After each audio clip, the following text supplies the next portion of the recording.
morning, everybody. So this is going to be a Sony heavy episode. We've got the shakeup in leadership happening. We've got other studios pretty much predicting that Sony will have to adopt a multi-platform strategy. And it looks like Sony's finally easing up on the PSN requirements. So I would say all good news.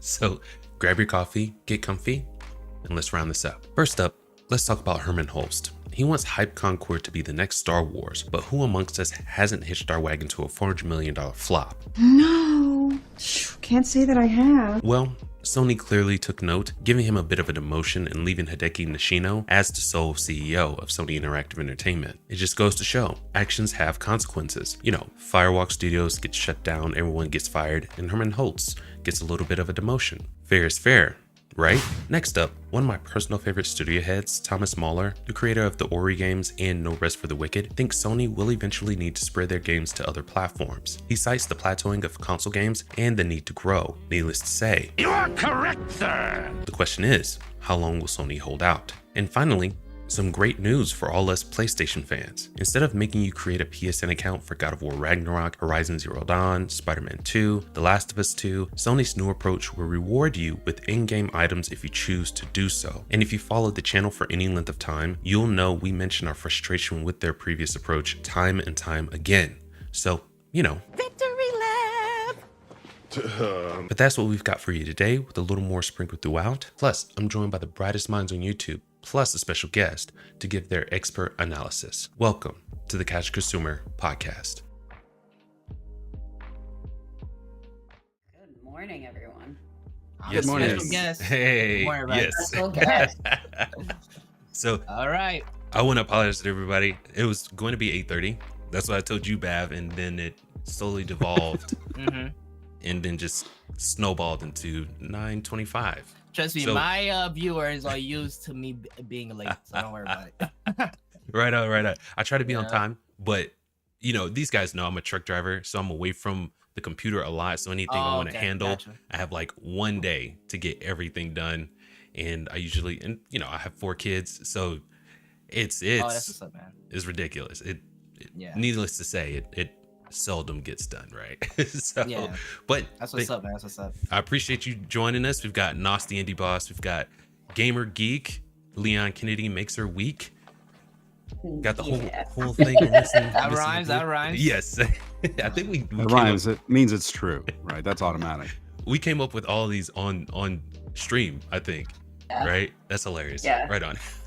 Gotcha. Super proud of you guys. Super proud. If it's okay, I just want to take a second to say thank you so much to the BAVG community for put up to the stream, and special shout out to John DBZ, because he's the one that been watching this channel, and he told me these guys are pretty cool, so I should come in here. So John, thank you so much, bro. Yeah. Great friend.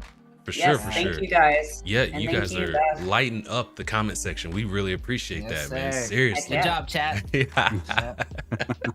Right on. So, I know that Gigi, she said she stopped watching trailers, game trailers. Yeah. Nas and Bav probably have seen these, but you know, to get a honest reaction out of Gigi, that's worth the price of admission right there, right? So, That's why I do it. Exactly. I was going to say, I'm not going to stop watching trailers. Sorry.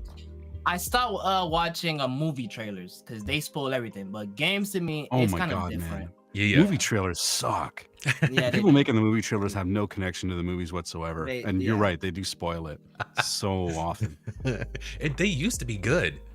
They though. used They to used to be. be.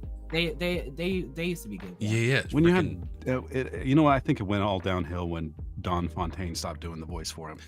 You know, when you start doing you know, Yeah. once that guy stopped doing it, all trailers went downhill. Yeah. Freaking, they got him for every single trailer. Every trailer They he was really in them. did. Would you say that Marvel movies kind of started the bad trailers, or No, Yeah, no. no? You don't think so? no, I think they got more attention because Marvel movies were, well, at the time they were huge. Yeah. Not so much now because, well, drop in quality, but Well, yeah. They don't have a story to tell anymore. After, you know, Endgame, it's like, what do they we do? It's just Someone said that in the chat. It said that trailers since Endgame have been trash.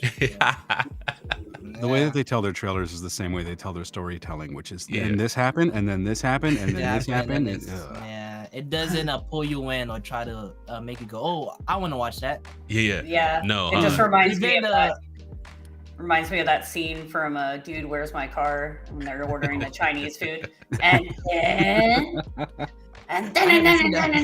That's such an underrated movie. It's so good. Where's My Car? Yeah. Oh yeah, I was about to say it's a great movie. It's not, but it's fun. It's a classic.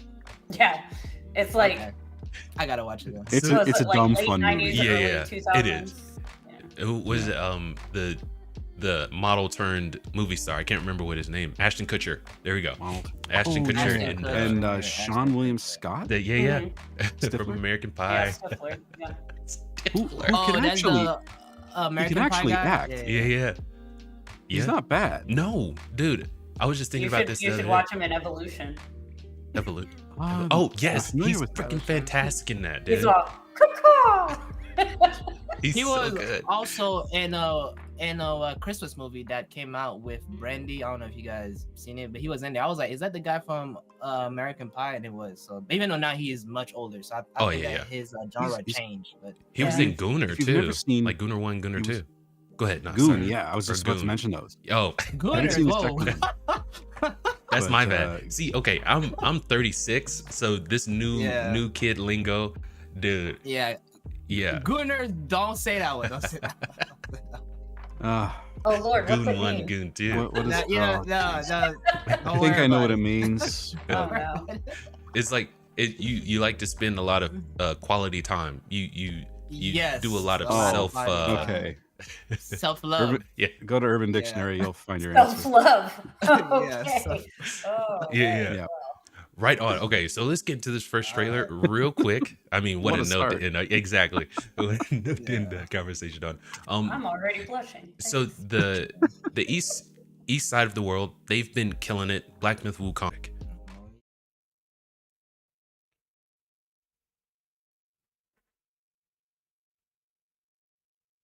Ooh, let's turn that on.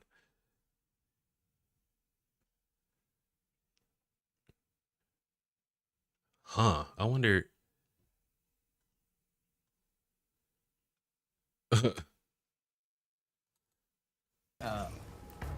Reference. I will not Here. rest until all traitors are silenced. Let's see if that And our does it. stolen There we go. return. Sorry, I had to fix the audio on there. No problem. Question my will, standing in the way of my redemption. Let's turn the closed captioning off. I really need that. It's her, right? She's the one standing in the way of the redemption, right? Yes. Yeah. Okay. That flaming sword is wicked. Oh, And lightning too. this is not a Phantom Blade Zero, right? This is a different game. No, this is a Wuchang Fallen Feather. Dang. It is gorgeously done. I'm big on And landscapes. I'm guessing this is on Unreal Engine 5, right? Oh, it has to be. I don't think I've ever seen any other engine Oh, you got a look gun. this Whoa. good. Oh, wait a minute. Is this a game where they were saying that they made the character model more pretty, but it was just for their skin? Oh, you saying from the NVIDIA thing, right? When they used the neural rendering thing? No. Whoa. On social media, a little like a week ago or so, they were talking about how some people were saying that they made this character more attractive physically, but it was just an alternate skin for the character, I think. I think I know. It was like they made her go from like an ethnic to like, I don't want to go in detail, but something like that, where like her skin kind of had like an airbrush look or something. But I think I saw that. They just, it was just less clothing. Yeah. That's hilarious. Have you guys ever seen that one movie about Jack Frost, where they can't see him because he's not well known enough? Oh yeah, the Guardians. The Guardians. That last enemy reminds me of the Tooth Fairy. Oh no! Wait till this guy stands up completely. It looks Isn't she cool? is Dude, haunting. that's wicked. She's Look at probably that. not used for that. He looks like a Ninja Turtle action figure, dude. Wuchang. That looks cool. Wukong, Wuchang, Yeah. Wulong. I know. They love them names, bro. Yeah, they do.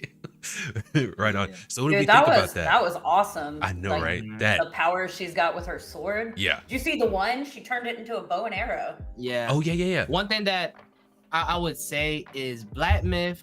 Even though when I talking about Black Myth, but it was a game when it came out. The trailer came out, especially with what happened with Cyberpunk. You know, Mhm. that's a game. On launch it failed, right? Yeah. So I thought that Black Myth would not exceed my expectations, Mm. and it did. Oh man. So now that these games are coming out, at first a couple years ago, I'm like, you know what, that's just a demo. But now I'm like, oh, these games will actually play like that, which Yeah. is amazing. Oh It's yeah. like crazy. Landscapes look good. The parry system, I'm really interested to see what that's all Mhm. about. It looked really freaking good. Yeah, I did. And like Black Myth Wukong, like all the enemies look like something out of your freaking nightmares, dude. I don't know what it Yeah. is about Chinese mythology, but holy Mhm. crap, somebody check on these people over there. Yeah, Because they've like been like killing it, man. It's they've been crazy. killing it.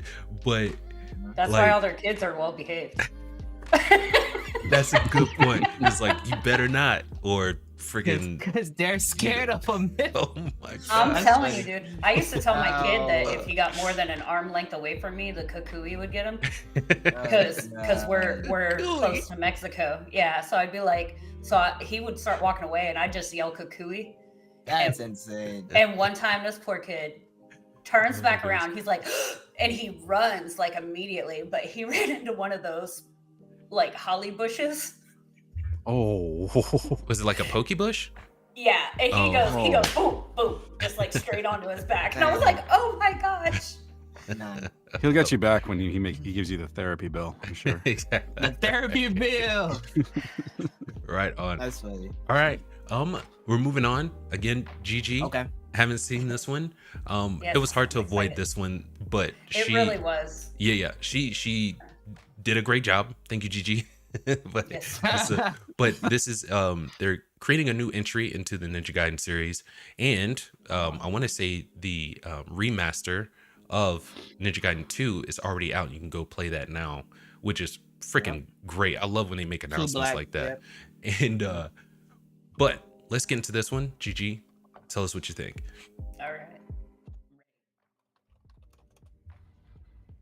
Several years ago, Ooh, that's really low. Dark Dragon, youngest of the divine dragon gods, wreaked havoc across the world. The plot was ultimately thwarted through the efforts of a sole ninja. However, Oh, Dark there's gonna be a Dragon's lot husk of blood and gore. and from this husk, Yeah. Oh my gosh. The Gaiden down tree. for Yeah, you'll have to. the Oh my survey. gosh, some of these finishers are The abandoned Tokyo ridiculous. continues its struggle against chaos to this day. Infiltrated the facility. Oh, and you get to play as a new Commencing mission. character. How about that? That's not a Ryu, right? No. I want to say he's gonna fight him. We'll do that.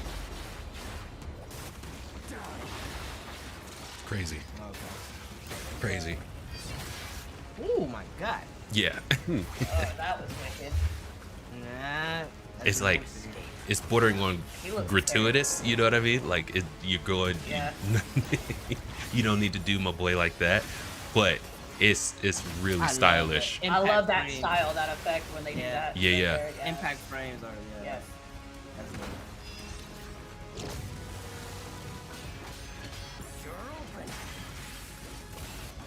Crazy. This looks fun. It does. It does. A lot of fun actually.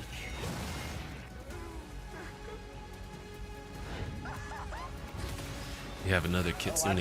watch out for her. She's crazy. This is it.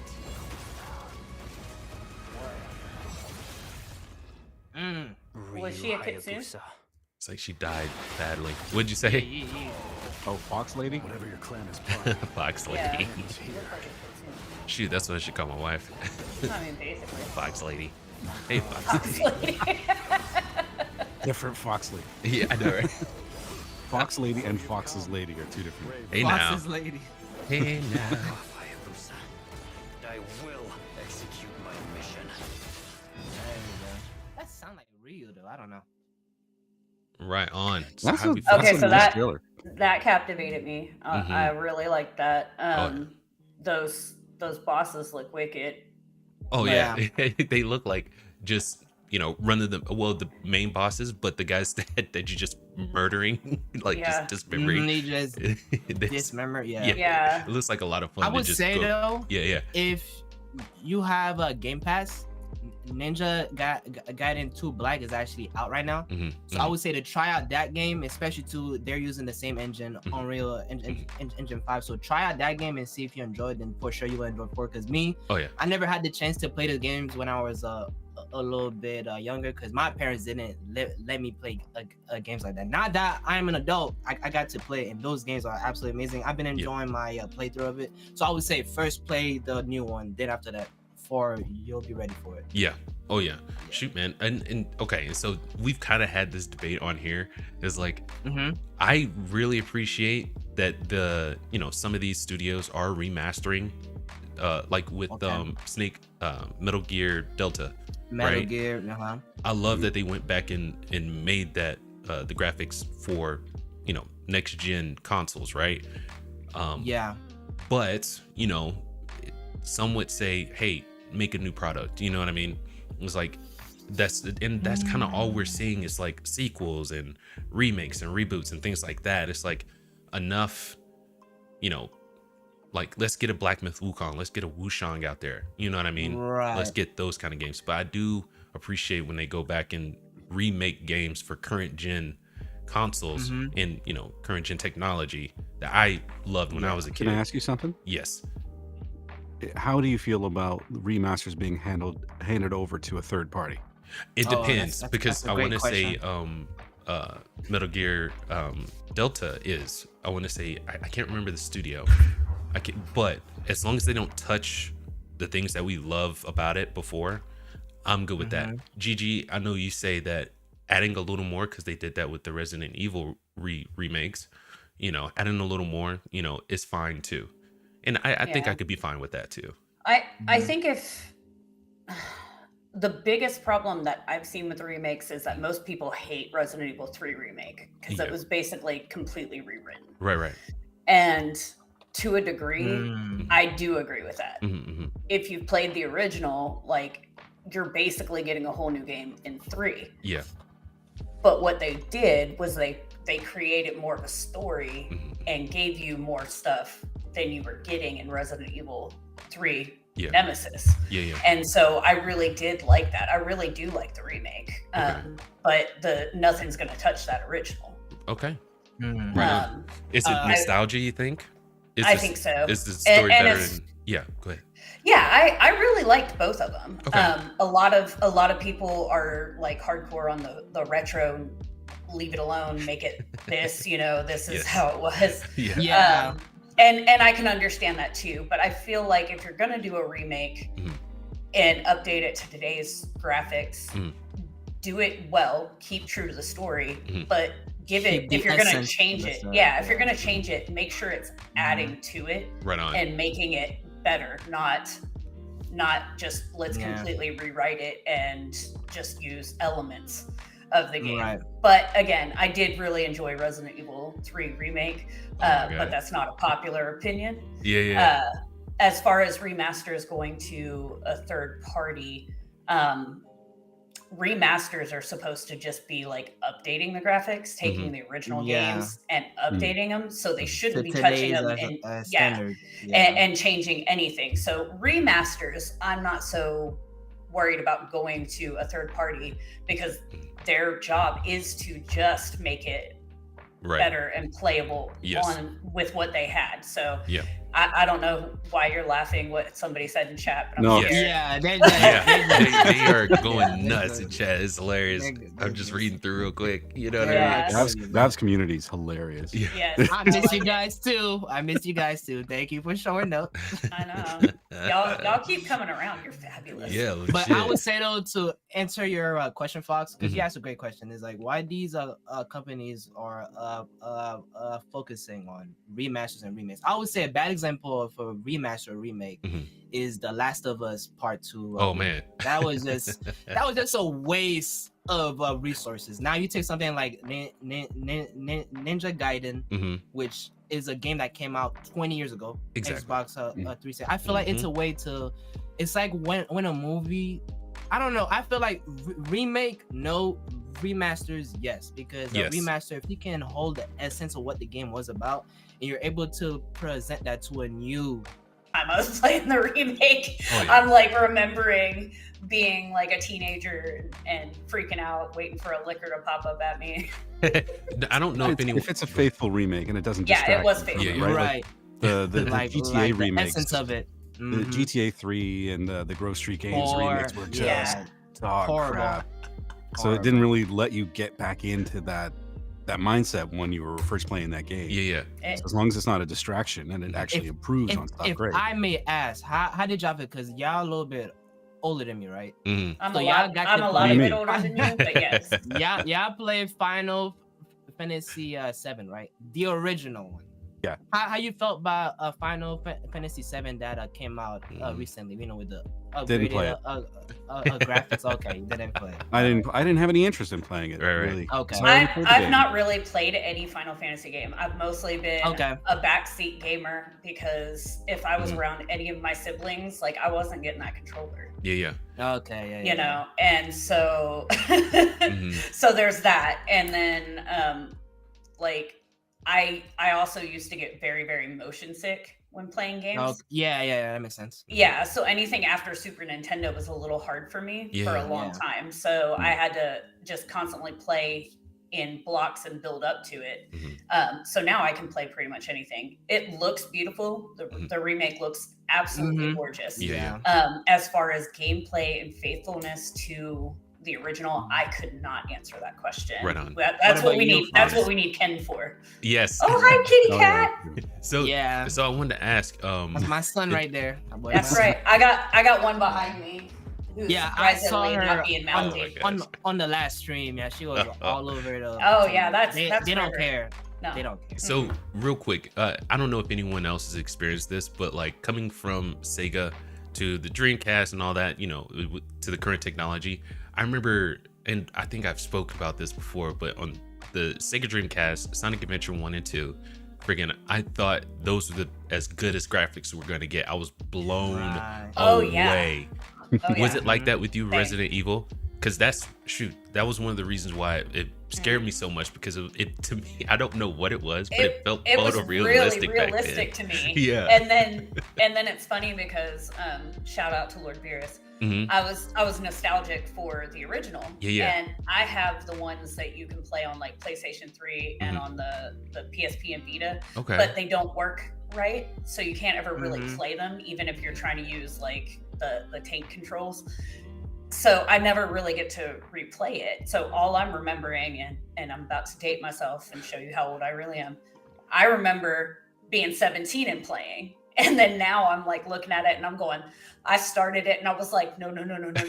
This is much worse. Much worse. And so, it's like I think that's why my son enjoys watching me play so much, because he gets to watch me like scream and jump. Yeah.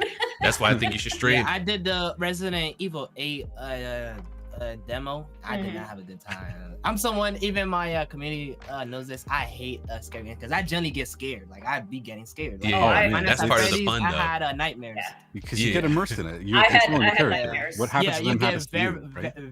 Very immersed. Yeah, I can watch anybody play like the scariest possible game and be completely detached from it. But the moment you put that controller in my hand, I am complete and total chicken shit. Sorry, pardon my language. No, it's totally fine.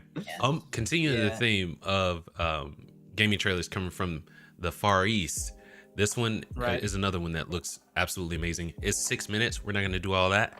We got some 6 minute trailer. Yeah, it's the Year of the Snake over there in China. That's a movie. It's a short. That's kind of crazy. Yeah. We'll watch a few of it. Once you see where they're going, you get the idea. so we'll cut it short. But it still looks really good. Is it a gameplay trailer or a gameplay? Cinematic? Yep, it's a gameplay trailer. Oh, gameplay. Yeah. I was gonna say if it's a cinematic, that's kind of crazy. The last long ass trailer I watched was Intergalactic: The Heretic Prophet. I do not want to do that again. Yeah. Oh my goodness, it's like catching strays over here. Naughty Dog, what are you doing over there? But anyway, let's get into this trailer real quick. They deserve it. They do. They do. Loki will back me. They deserve it. Loki. Let's turn this up too. Another Unreal Engine. It's like, hey man, it's a good one. Yeah. It's a great engine for looks, but as in performance, I don't know. It's a little iffy sometimes. It said a nameless survivor. There we go. S game. And if I'm not mistaken, I think they're part of the Chinese project that Sony has going on. Oh, okay. Oh, so they're a studio. Okay. All that fighting just going on around him. He's like, I don't care. Around me. He's calm and unflappable. I know. I like it. He reminds me of you, Knoss. This game's amazing. You haven't seen me stream lately, have you? Oh, I missed this week, sadly. Sleeping Dogs was the driving, at least. Everything else you killed. You killed everything else. All right. So basically what we have going on here is, I want to say they're puppets, and they're on some kind of mystical string. Gotcha. Well, see, he looks like he's handling up. You give me the controller, and they'll be like, what happened to her? Crazy. See, that they're going against the trope. really they're going against the trope of, you know, the bad guys surrounding the good guys. They're all attacking him at once in some places. They're going against the trope. Mm-hmm. Yes, that is true. That is true. Everybody just stand there, do your standing animation, and then when it's your turn, then you attack. Not this. This is nice. I kind of like that. This kind of reminds me of Hyrule Warriors. Oh. I want to say this was at the PlayStation showcase like a year ago, and dude, ever since then, I've been looking for anything I can get out of this game. I think I would really enjoy this. Oh, it looks really good. Yeah, it looks challenging. I like it. If you're into Hero and Black Myth, this is definitely the. Oh yeah. Here, let's skip ahead just a little bit. So it looks like he has like a second kind of deal. So he killed the main guy, and he got reinforcements to come in and put him up on strings. Oh my goodness. Yeah, real Pinocchio style stuff going on here.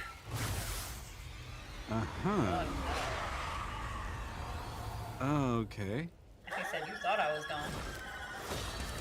Oh, now he's flying. Oh, the music change is crazy. He's like puppeted? Yes. That is. That's insane. To me, what sold me is the soundtrack. Yeah, the soundtrack sounds amazing so far. That's gnarly.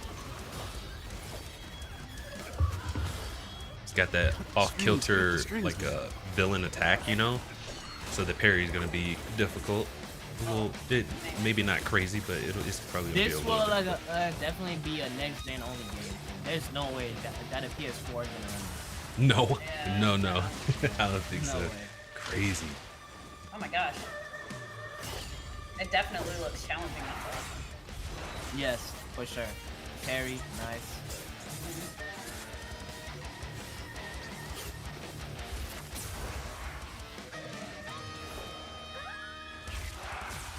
Oh, this looks totally wicked. God, this game. That's awesome. We're gonna skip a little. I need it right now. I know. It's Scotty said it's a double try type. yes, So, it yeah, will. again. Actually, It feels like Black you Myth. and Scotty said at the same time. Yeah, that's what I just said. Loki said it's Sekiro-like. Yes, yeah. So Kiro's not really a Souls-like. It's like its own thing in a sense. But Yeah. I guess it could be argued, but I don't know. It's like, man, this feels like Black Myth to me. Yes, it is. Yes, it is. Yeah. No, I think maybe 2026, because I don't know if it's gonna release Hit it with that It said on screen like a few seconds ago. Oh, it said that? Yeah. Oh God, we won. All right. We're just in February now. There's plenty more 2025 left. Yes. Thank God, because I thought this was gonna be in 2026. So. Oh, maybe anything could happen. Delays, yep, have been frequent lately. Yeah. Yeah. This looks pretty good though, pretty polished. Oh man, amazing. I like it. Oh man, I'm looking forward to this one. Good night. So what do Do we you think? know if this is a Korean game or Chinese? I want to say Chinese. I want to say it's by a studio called Lee Zin, if I'm not mistaken. I might have my wires all the way crossed, but I want to say Right. it is a Chinese studio, and if I'm also not mistaken, it's from Sony's Chinese studio project they have going on. Right. So where they're, I guess nurturing a lot of these Chinese studios to get Will it games be going a out. PS exclusive, or this is gonna be on every platform? Wow. Because of That's a wonderful question. I would but assume probably because of how they exclusive. have everything set up with Sony, they're probably getting, money and all this, support. Yeah. It's probably going to start out as an exclusive. I guess that'll be up to Lee Zin ultimately what they want to do. But is Stellar Blade also on PC, or is it just on PS? It's coming. Yes. Apparently. Yeah. So that's what they're gonna do. They're gonna do a PS5 first, then after a year PC, or 2 years. So the thing about it is, which we'll get to in one of these articles. Studios are, like getting wise to the fact that having an exclusive, it could make or break your game. Like if we look at what was the sales and everything. Yeah, sales in Ubisoft. It was the Lost Crown, Prince of Persia. If that had been able to go on different platforms, like Steam, that was an amazing game too. Right, and that's why a lot of people it. were like, it was a Ubisoft slip up that they were the reason why that it didn't sell the way. Go ahead, Nas. Let's charging that much for Metroidvania is silly. Yes, that too. With so many how much was options. it? Was it a 40? Yeah. Or 60? 40? Mm-hmm. It was like, I think it was $50. Really? $50. Whoa. Let me look it up. I think that is a great point. But I would say that's a game that would have benefited from being playable on a Steam Deck or any kind of handheld, even the Switch. Even I don't know if a Switch could run it. But yeah, I feel like it was, but that's just a Sony. Even though we're gonna get into a Sony, so I'm gonna save my opinion on Sony. But it's right on. That's Sony being Sony. January 17th, 2024 or 18th, 2024, the game launched at 70 Canada dollars. So that's, I don't know, $60 for you guys. $60, yeah, $60. It's like freedom coins. $60 in 60 freedom dollars. 60 freedom dollars. $60 freedom dollars. Yeah. For the US. I don't know that we can call anything freedom right now. I'll tell you. Freedom dollars. That's a funny term. I love. It's our resident Canadian. We love them. He's gonna go snort the metric system, and he'll be right back. Right. Oh man, it is such a high. Let me tell you. While I'm at it, I'm gonna drink some awesome Canadian beer. Oh, it's got syrup in it, doesn't it? Do you guys use Celsius or Fahrenheit? So we use Celsius. Canada's kind of weird ass system because we use Celsius for temperature, but if you're asking somebody's height, we use like feet and inches. Right? But we use kilometers and kilometers per hour. Yeah. But we use like pounds and ounces. It's so you're kind of stuck between North America and European standards. Yeah, we're kind of influenced by both, and we can't make up our mind. Right. Yeah. So both. But at least you guys don't drive on the left side of the road. You guys don't do that. Well, I mean, depends on how many Canadian beers you have. I suppose. That's true. I don't know what you're talking about. I drive on the left side of the road regularly. Right on. All right. I'm trying to think. Oh yeah, this is the right side. So, let's get into our first article, our first main one. Yeah, we know Hermen Hulst. He screwed up big time. He had to open his mouth and say, "Hey, Concord is going to be the next Star Wars." Yeah, and well, he's not wrong. It's the Acolyte, not the original trilogy. That's exactly right. So he took a bit of a demotion, and now Hideaki Nishino is taking the top spot as CEO at SIE. So, but let's get into the announcement real quick, and then we'll talk after. Okay. Oh, I gotta set this up. Where are you? Come on, buddy. Don't do this. It's doing it. It's like F you. All right, here we go. Hopefully it's relatively... Oh, shoot. All right. Look at you. All right, here we go. This was coming from Variety, being pinned by Cynthia Littleton. Sony Corporation shakeup. Hiroki Totoki named corporate CEO. Hideaki Nishino elevated to solo CEO role at Sony Interactive Entertainment. All right. Sony Core is shaking up its leadership ranks in Tokyo and San Mateo, elevating Hiroki Totoki to the top CEO post, while Hideaki Nishino takes the reins of Sony Interactive Entertainment as the solo CEO of the unit that houses PlayStation. The corporate shuffle, effective April 1st, was approved late Tuesday by the Electronics and Entertainment Giants Board of Directors in Tokyo. Totoki, a 36, he's 2 years older than me. Freaking CEO, that's crazy. He's a 38-year veteran. Sorry. Gab, are you still here? Yeah, I just the overlay wasn't set. No, Fox, don't worry. Oh, that's okay, sorry. I just wasn't sure if you dropped or something. Okay. Right on. Don't worry. We'll get you in here. I'm sorry, dude. No, you're fine. Effectively was approved. Blah blah blah. So Totoki will serve as president and CEO of Sony Core. The handoff from Yoshida to Totoki also comes with a restructuring of the senior business ranks. Sony Pictures Entertainment. What I find really crazy is that they didn't say anything about Herman Hulst in this, like, at all. Okay. I think that's absolutely nuts.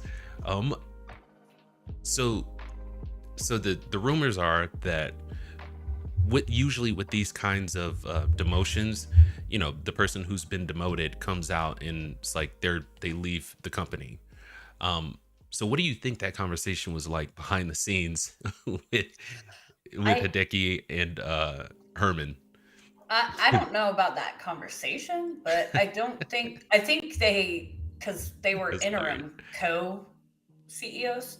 Mm-hmm. So I think they just removed one of them and gave him back like his other position or moved him to another spot. It was always supposed to be temporary, so I don't think it was technically a demotion. I think like that's why he probably didn't get like let go from the company yet. As far as I know, that was how they were. No one said it was going to be temporary. I know Hiroki Totoki, his position was supposed to be temporary because Jim Ryan left or whatever. And he was wearing two hats or something like that. So he was he was like president of two different places or whatever. But as far as we knew, I want to say in the articles we read, they were just going the two CEO route and there was no end in sight. And now this comes out of the blue. And so a couple of questions. Do you think that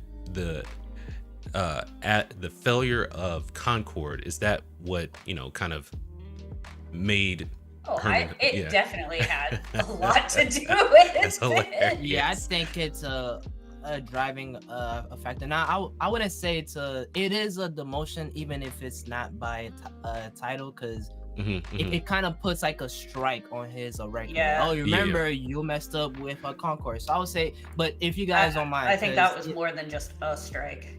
Yeah, for sure. I would say, could you describe to me why Concord failed? Because I haven't really had the chance to really look into Concord because I never played it because no one played it. But can you tell me why Concord failed though? Like what happened to it, and why was the promise? You talk about catching strays. During the Sony State of Play, there was such people were just rapping all over it. Mm-hmm. It was a game that nobody asked for and nobody wanted, and it showed in how many people actually played it. Because I think it didn't reach 700 people. I think 700 players. Yeah, on Steam charts, it was. I think it had a peak player count of 697. Nobody was asking for it. Yeah. If you're going to make a live service game, you've got to make it appealing in more ways than one. You can't just say, hey, we're doing a live service game and expect everybody to flock to you because you're Sony. Get out of here with that. Exactly. Yeah. Nobody asked for it. Nobody wanted it.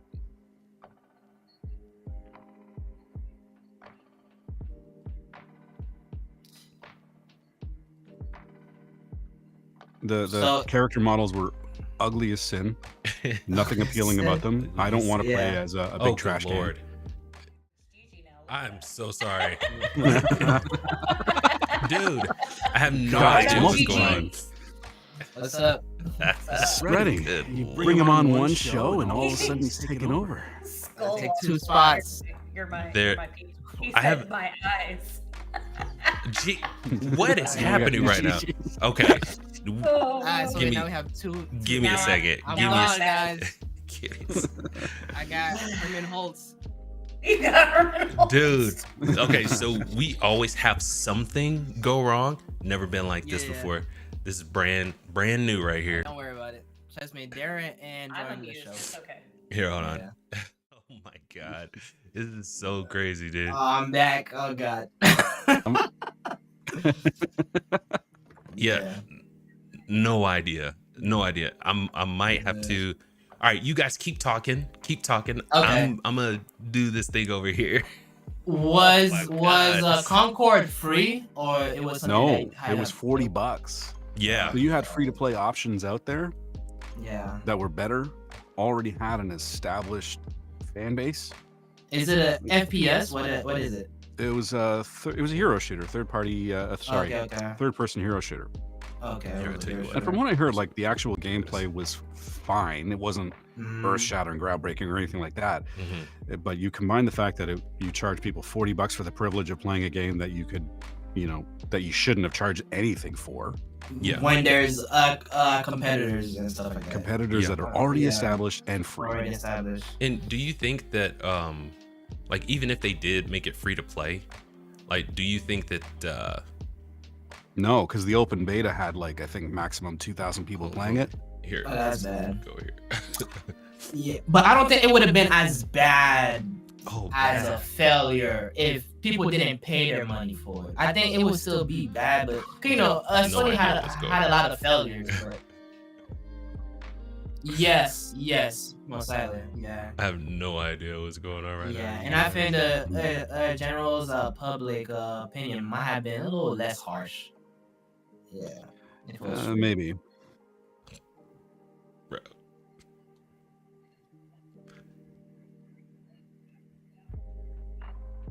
Yeah.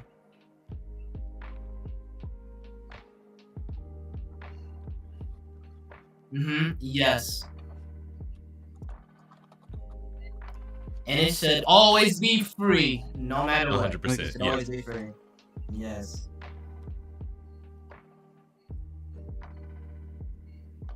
Yeah. I think the idea was that you wouldn't have to pay for skins or whatnot. So that's I think the only value proposition for people that were looking at that game was you don't have to pay anything else on top of the $40. There we go. Right? Yeah. Oh, that's probably because that's GG. I am so sorry. I'm trying to fix this as fast as I can. It's fine. I'll talk for GG. Got. Oh yeah. Well, I guess I should since I'm in her spot right now. God. Dude, this is crazy.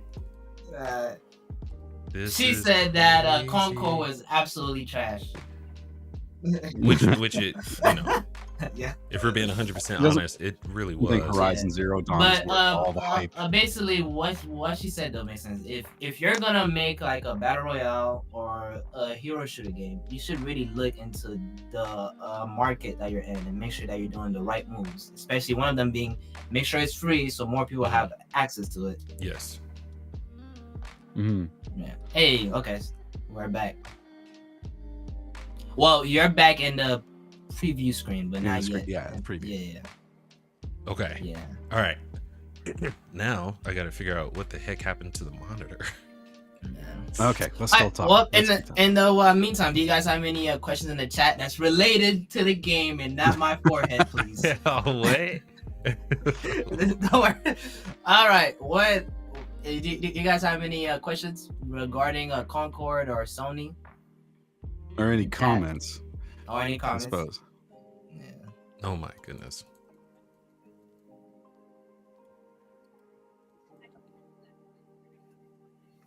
Yeah. you have Overwatch, Marvel Rivals, so many. Oh, well, Marvel Rivals wasn't around at the time. Right. Yeah.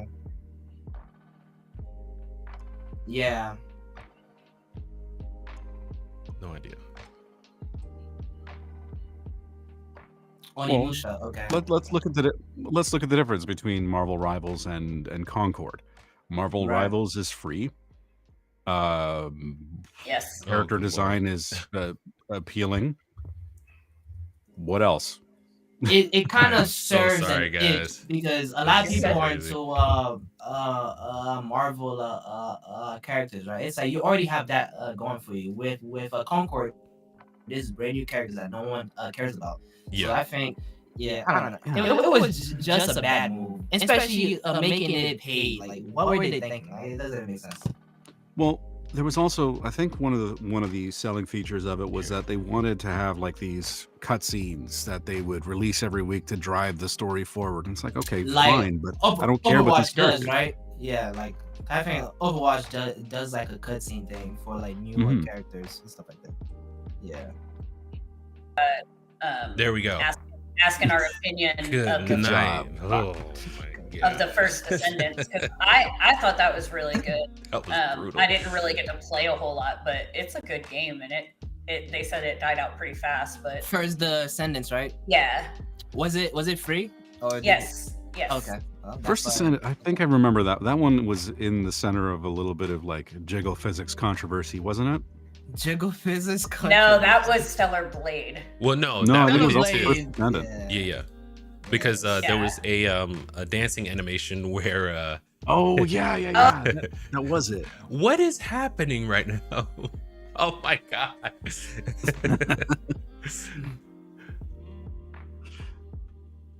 Jiggle mechanics. Yeah. Just don't make them outrageous. Like, don't make them really overly, but I mean, you gotta be natural in the game. I think it can't be, it has to be a human. Like, I don't know if that makes sense. And it can be just there just for the sake of, oh look guys, jiggle. Like, bro, it should it's like at least be a natural, like natural, like you don't want to see a female character moving and it's just like Barbie. Just everything's all stiff. Make it realistic, but don't make it overly jiggly so it's like crazy. But I think people are just way too sensitive these days, man. For me, I just don't want my characters to be a distraction one way or the other. Very true. Yeah, I get that. But if you do the subtle jiggle effect, like you're not really paying a whole lot of attention to it. Dead or alive. And it's kind of it's impossible to nail the right amount of jiggle percentage for everybody. You have to. I mean, maybe you need to put a slider in your settings menu that says jiggle. Gamers the option. Oh, good lord. There you go. I think though the issue with Stellar Blade was they try to use the jiggle as a selling point when that should never be the selling point. That's why a lot of people called it. I'm gonna use the word again, Gunner game, because a lot of people was like, oh yeah. But I'm like, even though I played the demo and I really enjoyed it, I think it was an amazing game, and I feel like it got a lot of undeserving backlash because it kind of became a controversy on Twitter. It's just like, oh my god, they're sexualizing this one, and I was just like, bruh, it's a video game. Play it. You don't like it, move on. You don't need to go on Twitter and make a whole paragraph. Exactly. When they came out, they got that one outfit that was really skimpy. It was very. I looked at it and I was like, dude, that's pretty badass. And everybody was like, they're objectifying her, and I was just like, and it's a thing too that.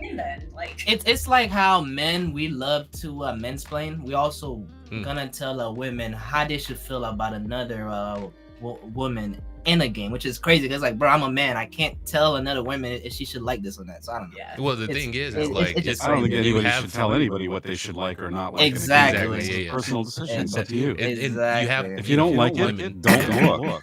Ignore it. Go away. Go do something else. Ultimately, Nas, I fall on your side with that one. But I mean, you have different opinions. Like you have women who think it's, you know, objectification. Then you have women who love it. You know what I'm saying? Yeah, like, at the end of it, we're all people with different opinions and views. Exactly. Yeah. It's like, but I mean, I think they did a survey, and you know, majority of people like looking at pretty people. You know what I mean? Yeah. So it's That's just life. It would behoove these companies to make a good looking character. You know what I mean? Yeah. That's why I play Resident Evil 2 so much. And you know, free too. One of the games I play are the characters are just pixels. Oh Nas, my sweet, and I'm not gonna lie, sweet Resident summer Evil child. 3, Resident Evil 3, they made Jill super hot, so. I know. But some of us only see pixels, right? No, yeah.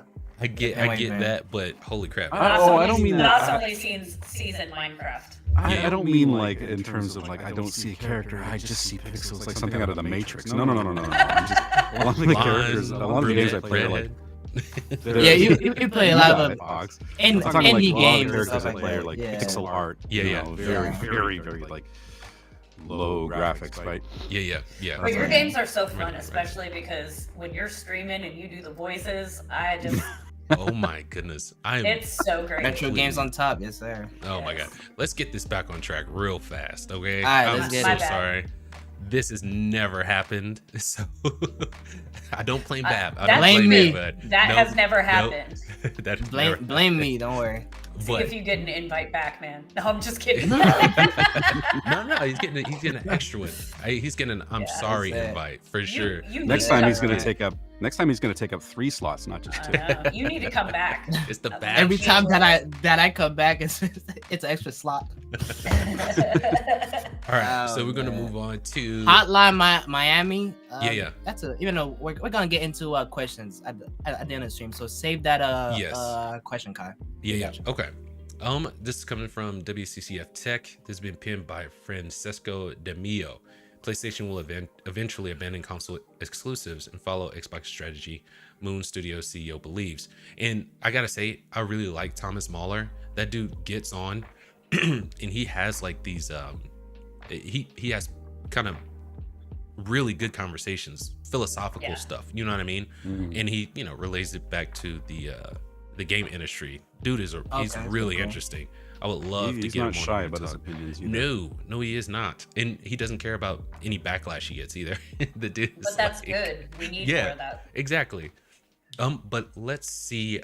Console exclusivity will eventually become a thing of the past for PlayStation, as it has with Xbox, due to how consoles and the market as a whole have changed. The Moon Studios CEO believes. In a lengthy post on X, Moon Studios CEO Thomas Mahler talked about Xbox's current approach, saying that it is the right one for several reasons. A few years back, the studio decided not to make No Rest for the Wicked under Microsoft because it would have prevented the game from being released on PlayStation consoles and Nintendo Switch, and would have impacted the game considerably, as the studio felt the multiplayer and cross-play are an important part of the experience. Right. Elaborating further on the limitations of console exclusivity, the Moon Studios CEO gives a very interesting example. Over the years of communicating with Phil Spencer, Thomas Mahler always brought up how crazy it would be if certain DVDs would only play on players made by certain manufacturers. If this is crazy for movies, Mahler asked, then why is it different with games, considering how both PlayStation and Xbox consoles are powered by essentially the same hardware and have the same controller? Kind of. At the same time, the console audience hasn't been growing, and for the entire industry to grow, access to the content must be easier. This is achieved by reducing the cost of entry, which is what Microsoft is doing with its current strategy. For these reasons, Thomas Mahler concludes he would be surprised if Sony didn't follow Microsoft's strategy and bring an end to the days of PlayStation exclusive releases. Now, we've talked about this ad nauseum. We've at length about how, you know, exclusives are holding back a lot of these studios. Ubisoft, you know, and to me, it's a little bit of hubris, because Ubisoft kind of, you know, they have 20,000 employees. They've, you know, had the Assassin's Creed series going for like at least a decade or more, or 2 decades. I think it's about 2 decades. Yeah. So it's hubris. It's like, we'll put this out on, you know, our streaming service, whatever, Ubisoft Plus, and we'll get enough to we can make that money back. People are gonna buy this. People are gonna subscribe to our Ubisoft Plus. And it's like, no, bro, no. That's not the game that we're playing nowadays. You know, we're going to a digital landscape for one, and two, you know, how much sense does it make to kind of relegate yourself to one platform and not widen the pool of potential customers and potentially the, you know, more money that you could make? That makes no sense. You know what I mean? Microsoft broke the game. They broke the competition. Like they basically just said, you can keep your console exclusivity if you want, Sony. We're going to go this route, and we're going to buy up all of these different studios and basically become a great big publisher. Yes. And Sony's is like, okay, well, we won by default because they're not playing anymore. But where are we sitting with our victory? Exactly. You know, they're worse off because Microsoft has decided to play a different game, a game that they've already got a huge head start on. Yes. Very big head start on. But I mean, I prefer to play on a PlayStation. We all know that. You're not going to get me away from my OG Xbox though. Like right. That thing was the bomb. I still play that, but you know, we have Xboxes in the house. They're just in my youngest son's room because he's the Xbox fan. But he was given a PlayStation 5 for Christmas, and I'm like, do you even know where your Xbox is now? And he's like, no. Like, you don't care.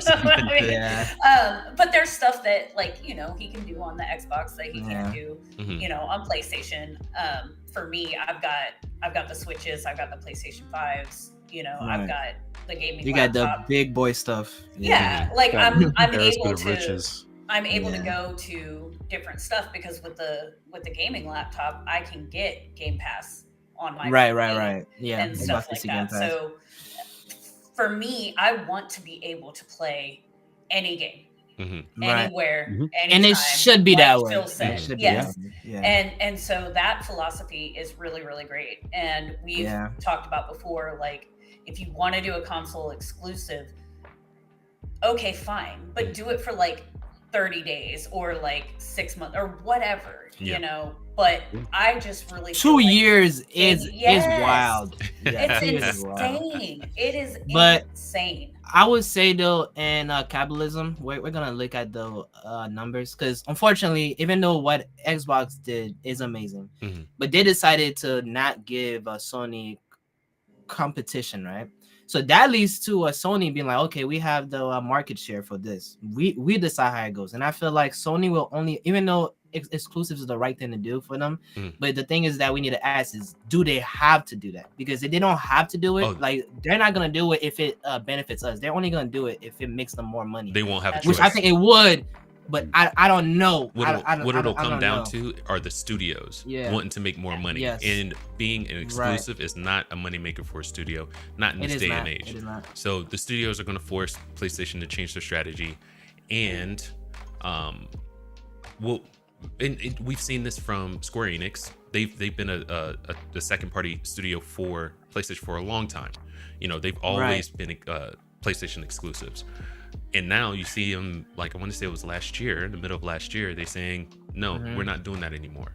We're going to make these multi-platform releases. And I think they should do that, because like we're saying, an exclusive can be exclusive as long as it's for a certain amount of time, like 30 days or 60 or 90 days. But 2 years, that's ridiculous, because by that time, even though PC gamers don't mind, you left out so much on the table, so many stuff, even like, because let's say when you buy a console, right, you already made the investment, but really the money maker is not the console, it's the games you buy. Exactly. The game is $60, and you guys are saying that it's going up to 100. It's that lost lead strategy.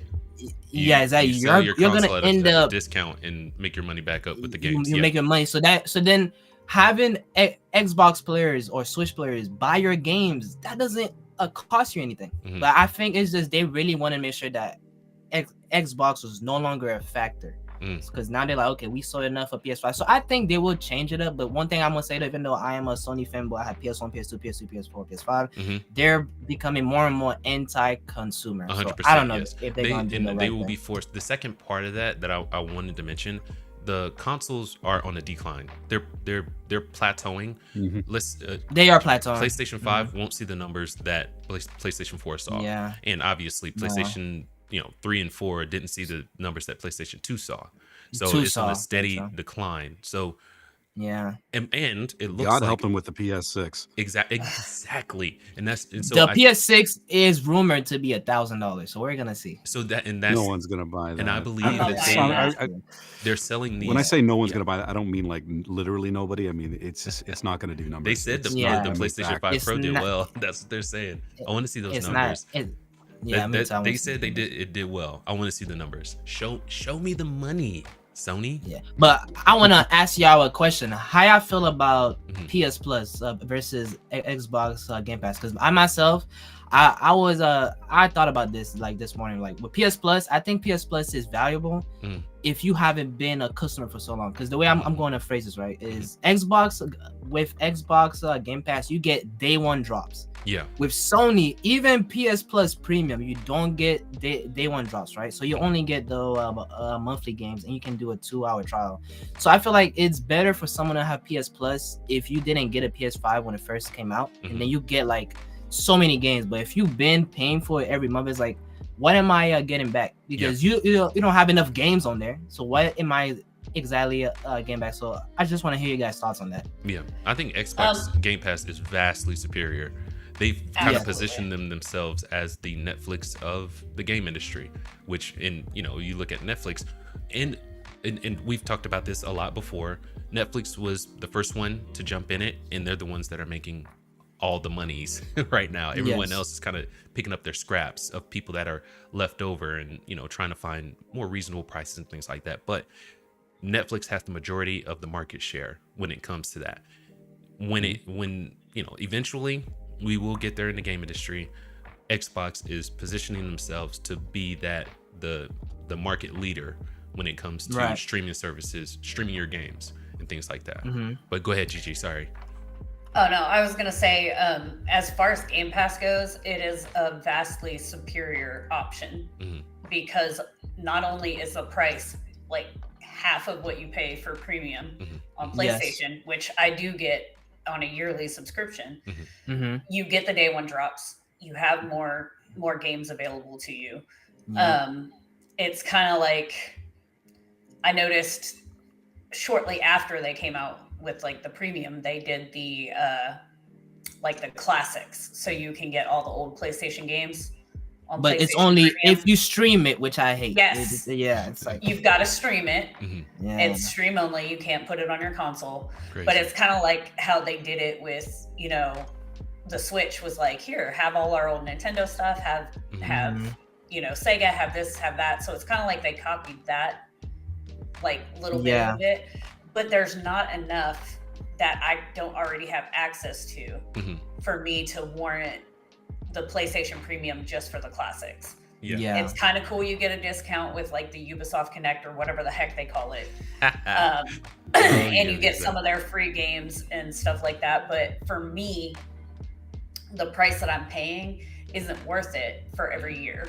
But if I don't keep it, then I lose all the games that I had in my library from premium. So that's the downfall of it. So they kind of keep you on. And one thing too that I don't like is I don't understand the concept of the monthly games. Like because like a game that I missed out on, even though I was playing, is Sifu, right?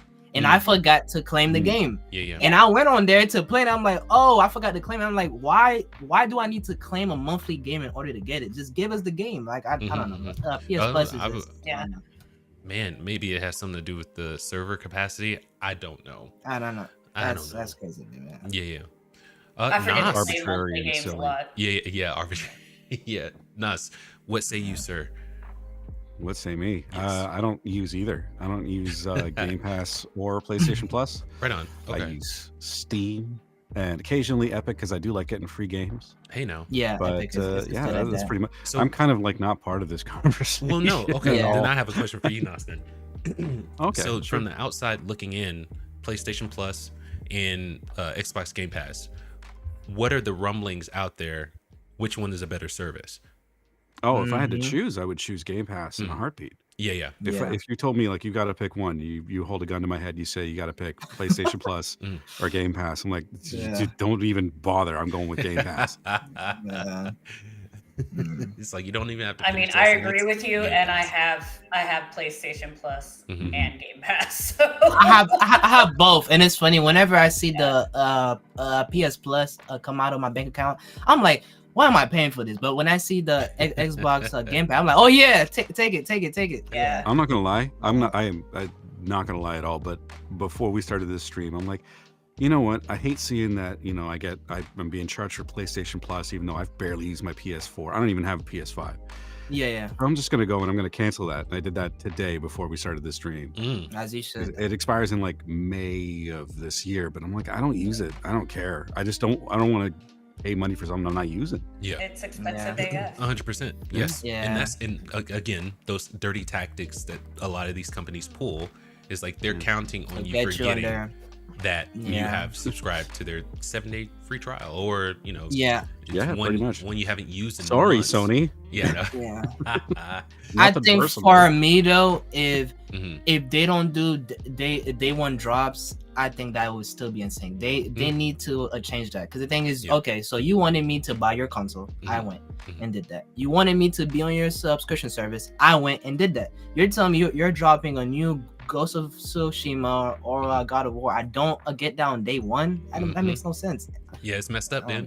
Xbox Game Pass. Hey now. Hey. Yeah, if it's for their exclusives that are PlayStation exclusives, I absolutely think that those should be day one releases. Exactly. On PlayStation Plus.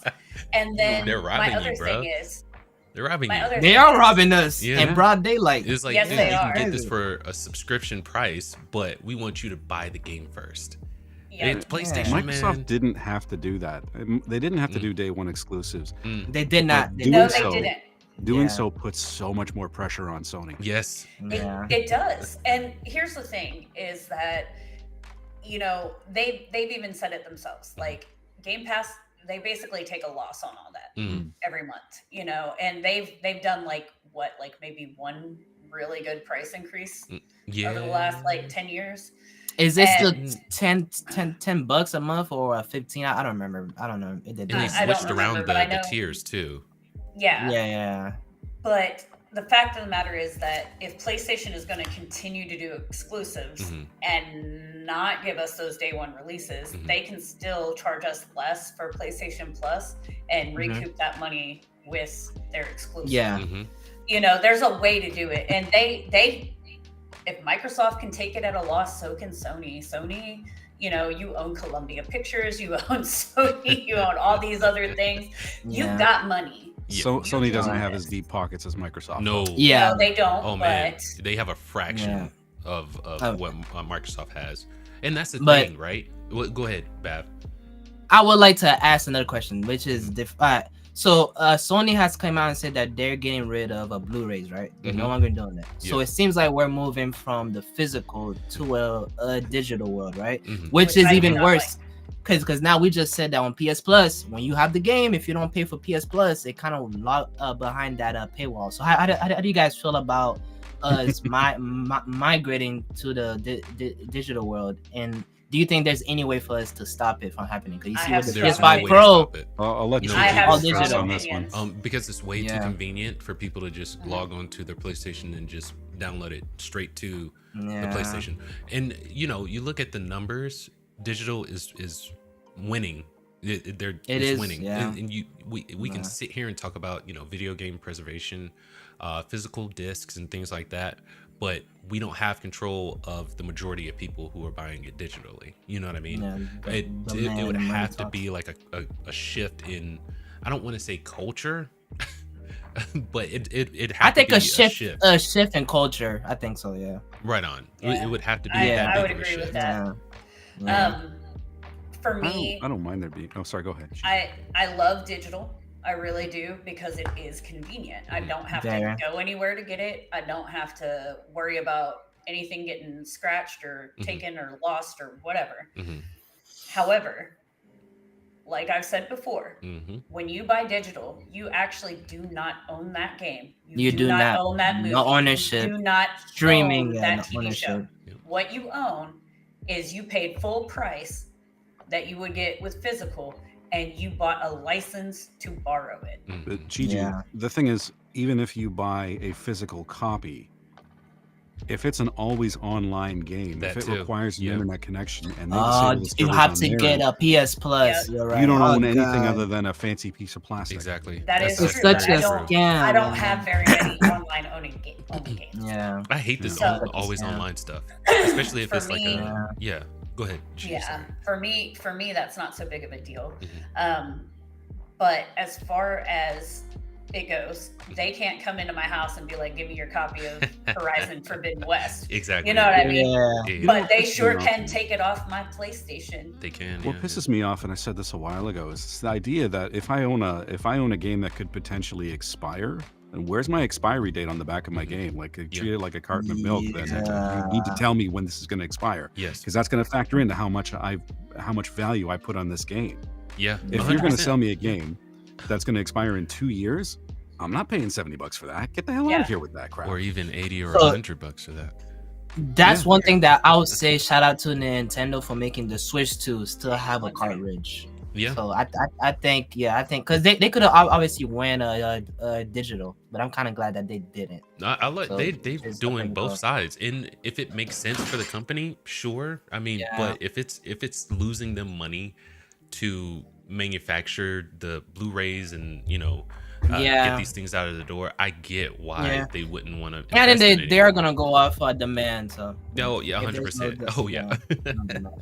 If there's no demand for it, you can kiss it goodbye. It's just sad though, because I went and bought I have the PS5 disc version, right? Because because there's games, if I really love a game, I want to have it in a tangible form, right? So I can be like, oh my god, this is a game, or if a friend want to borrow it. And I feel like, because I kind of haven't been excited for the PS5 Pro for that reason, but it's like, if you have no choice, you can spend another $80 if you get the disc drive, and buy $30 and get the stand that comes with it too.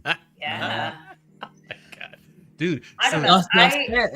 This generation feels like they went back in time to PS3 era PlayStation. But go ahead, Gigi. Sorry. Oh, I was gonna say, like, so I have vinyls and CDs of a lot of things that I love, but yet I still have the digital copies of it because it is convenient. Yeah. I have Apple Music, all that stuff. Yeah. But the majority of the time, like, I'll go out and I'll buy the Blu-ray digital combo, because then if I'm traveling, I used to pack up all my stuff to watch movies when I was traveling. Yeah. And then now I've got the digital, so I don't have to. But I still try to always have that physical media, because what if my internet goes down? Yes. Yeah. You know what I mean? With you saying that, Gigi, what if these studios on an individual basis do that? It's like, so they do a digital version and put it on PlayStation or Xbox, and then Gooner version. My goodness. Gotta scratch that from the record. But what they do is send out physical copies for people who want them.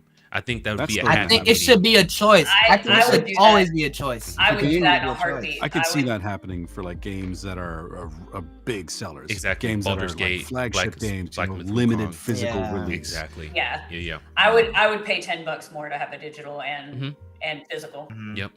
Yeah, that'd be dope. Yeah. Like right now, I kind of wish I had but I think though, even though the only time I feel like a physical, because we take a Black Myth, right? I think their studio is called Game Science. I believe so, but you could correct me.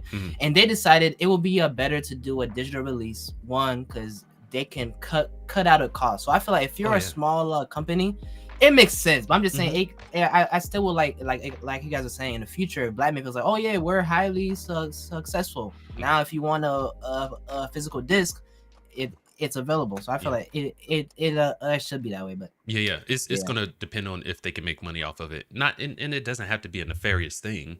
You know what I mean? You're filling a need for customers. So if you want to do that, I see no problem in people who want to buy it. Freaking have at it, and I'll be one of those. You know what I mean? Delta, when Delta comes out, I would definitely buy whatever. Oh God, I'm such a hypocrite. But I would definitely buy like all of the stuff that comes with it. They've got a cologne that was limited time that came out for Delta. What? Yeah, they did that. Oh, that's kind of crazy. So it was either for like some sort of cross promotion. Yes, yeah. But I want to say it wasn't for Delta specifically. It was for their remasters that they were going through. I want to say at the time. But yeah, they had a cologne they were advertising with it. I think you just totally got it. brought out like a memory in my head. Can you remember when you bought a game and it came out with the little card or the map and stuff like that? I feel like GTA gaming 5 now was the last one I bought like that. Yeah, that's crazy. Now it feels like with gaming, it's no longer an experience. It's more like, hey, this is a product, buy it. And I kind of wish we kind of went back to like, even with Black Myth, I feel like it came, if you got the deluxe, it came with like the soundtrack, which is amazing. So I feel like I kind of wish more games were going out their way to do things like that. Oh, if they make money, you can count on them doing that for sure. Because game is a culture. It's not just like a product of entertainment. It's a culture. You know? When you break it down to this bare bones, it is a customer retailer kind of relationship though. Like what we do, you know, people dedicating a 24-hour, you know, play deal, you know, just playing through a game for 24 hours, not getting any sleep. We've all done that. We've all like stayed up and played video games through the night. That right there is a lifestyle, and I get what you're saying with that. But when it comes to, you know, getting these games, they operate, they are a business, and they will operate because they're for profit.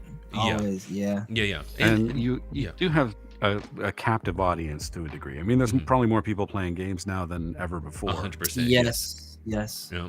And they're tolerating all of these changes. They're tolerating these microtransactions and all that crap. So they don't have any reason to go away. You've got your whales. Not yet, anyway. You see and what's I going think on with too, EA right now. It's looking pretty dire for this. I think so too. I think it's a bad thing. It's like a bad culture thing because we don't vote with our wallets. We don't. Even though we can. We do though. Go ahead, Fox. We do. So like the microtransactions, we can get on here and him and haw all day. But if people are still buying into those microtransactions, that's what these companies will keep on doing. They'll keep doing. Yeah, no, but that's what I'm saying. Like a game will still succeed because I know a friend. I'm sorry to him. He buys FIFA every single year, and every year he tells me, "Yo, I hate FIFA." He still goes out and spends $100. I'm just like, bruh, do you hate it? You need to have an intervention, man. Yeah, no You need to have an intervention with that guy. It's to the point I'm like, bro, I don't get it. He's like, no, I know, but it's like maybe every year it's gonna get better. I'm like, no, bro, and that's why I mean, like, you gotta vote your wallet if you actually want. Exactly. Voting with your wallet is a great idea and concept. It's just that it's. I mean, no, it is. It's. The thing is, we're not unified. Exactly. We're not unified. It's hard to get millions, especially too, because gaming is not a necessity. Gaming is not a necessity. It's a choice. It's a hobby. You can vote on your wallet. You would think that if this is a luxury item and we want the best for our luxury dollars, we want to get the most value out of it. All the more reason why people should be standing together and being like, "No, this is crap, man. We don't want this." Right. I think that's. You kind of saw a little bit of that with Concord, where it was universally disliked. Suicide Squad. Throw that on. It wasn't. Too. I don't really think it was organized. And the thing is, I mean, you've got there's so many people arguing over so much stupid crap with respect to games too, and it's all a distraction. It's gotten way dumber. It's like it went from you know, not being able to say this, say that. And now it's like people are getting upset that, you know, The Last Descendant, you can shake your behind on. It's like, dude, you got the pro-censorship people, you've got the anti-censorship people, you've got people that want certain things. They want to see themselves in their games. That's selfish nonsense. So much crap. It's all a distraction. It's all a distraction. Customers are getting screwed, and companies are laughing all the way to the bank with their fat wallets. They are. Exactly. Yep. Put a pin in that real quick. Let's get on to this, and maybe at the end we'll cover more of that. This one's coming from Games Radar. Months after the Helldivers 2 fiasco, Sony drops PlayStation Network requirements on PC just in time for Spider-Man 2 and promises free stuff to get people to sign up. Now, GG. That's like Square Enix and everybody else does, and that's exactly what I was saying they needed to do. Yes. The thing is, though, that she's vindicated. GG, yes, despite that, it is not doing well it's a great day. on Steam. Spider-Man 2. I heard that too. But it's, you know, the game at least they did the right thing and made it an option. It wasn't as good as the first one. No. Just point blank period. It was not. I would say so too, because I streamed it and I actually went and got like the platinum trophy for it. But even though I got a platinum trophy for it, now I'm not gonna. It's hard, but it kind of sucks because it's hard to go back to the first one, especially because they added so many new ways to traverse around. Yeah, new mechanics. But I would say it felt rushed in the sense that the third act to me it felt like a second act. Like I don't know. So dude. I don't wanna spoil it, but I think it was a good game. But I don't know if it's gonna age well. But I don't know. Okay, so one of my biggest issues is the relationship between Peter and Miles. or who now? Harry, right? Not Miles, but Harry. You're right. Yeah. So Harry, I loved that relationship, right? I did too. You know, two friends grew up together and all that, and then one's turning evil. Dude, you don't want That's a nice trope. Yeah. Yeah. It's heartbreaking. And to see him turn into Venom, it was heartbreaking. However, the plot line with Mary Jane and her kind of feeling a superhero slot, I was like, so remember when they went to the den where all the Venom transformations were, and she went in? I was like, okay, that's completely freaking stupid. Why would you do that? It was like you have these super powered humanoid people in there. Yeah. Dog, she should have got done and dusted as soon as she stepped at the front door. I was like, this is crazy. You know, you can do that, though. I'm going to say, like, you could do that in a game just to show how you can do that to establish how powerful the characters you usually play are, right? You just contrast it, right? Right. And just have this character that doesn't have any powers just to make you feel like you're bloody scared.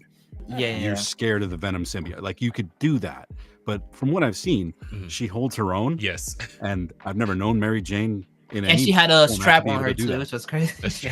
Yeah. So my thing is that you're right. You're exactly right on that. But it's like, why? That's so crazy to me. It's like, why would you put yourself you're just saying in that position? It felt tacked on. You know that you are at a massive. It was a bad writing, basically. Yeah, it was like you're at a massive disadvantage, and you're like, I vote myself for tribute. And it's like, dude, what are you doing?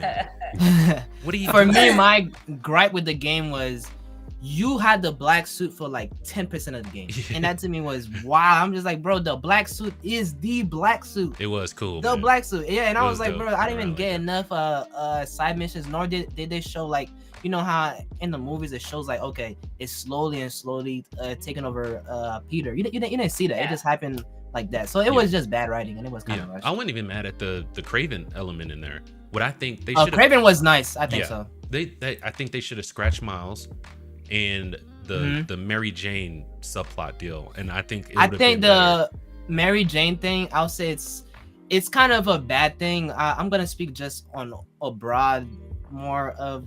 It's just they try to include like a group of people, but they don't think it out. We're just gonna say whether you're a gay, black, or a woman, they just do it for the sake of inclusive. Doing it, but they don't. Which makes me even more upset because you're using me. Characters, right? Because you're using me just to meet a quota. It's like, bro, think the story out and make sure that these people actually does. That's why a lot of people don't like. I'm gonna go to Marvel right quick. A lot of people don't like Captain Marvel, like even my girlfriend, because they didn't write her character out. They just, even though she is the strongest, but they don't tell you why she's strongest. Sometimes it makes it feel like, oh, I'm strong because I'm a woman.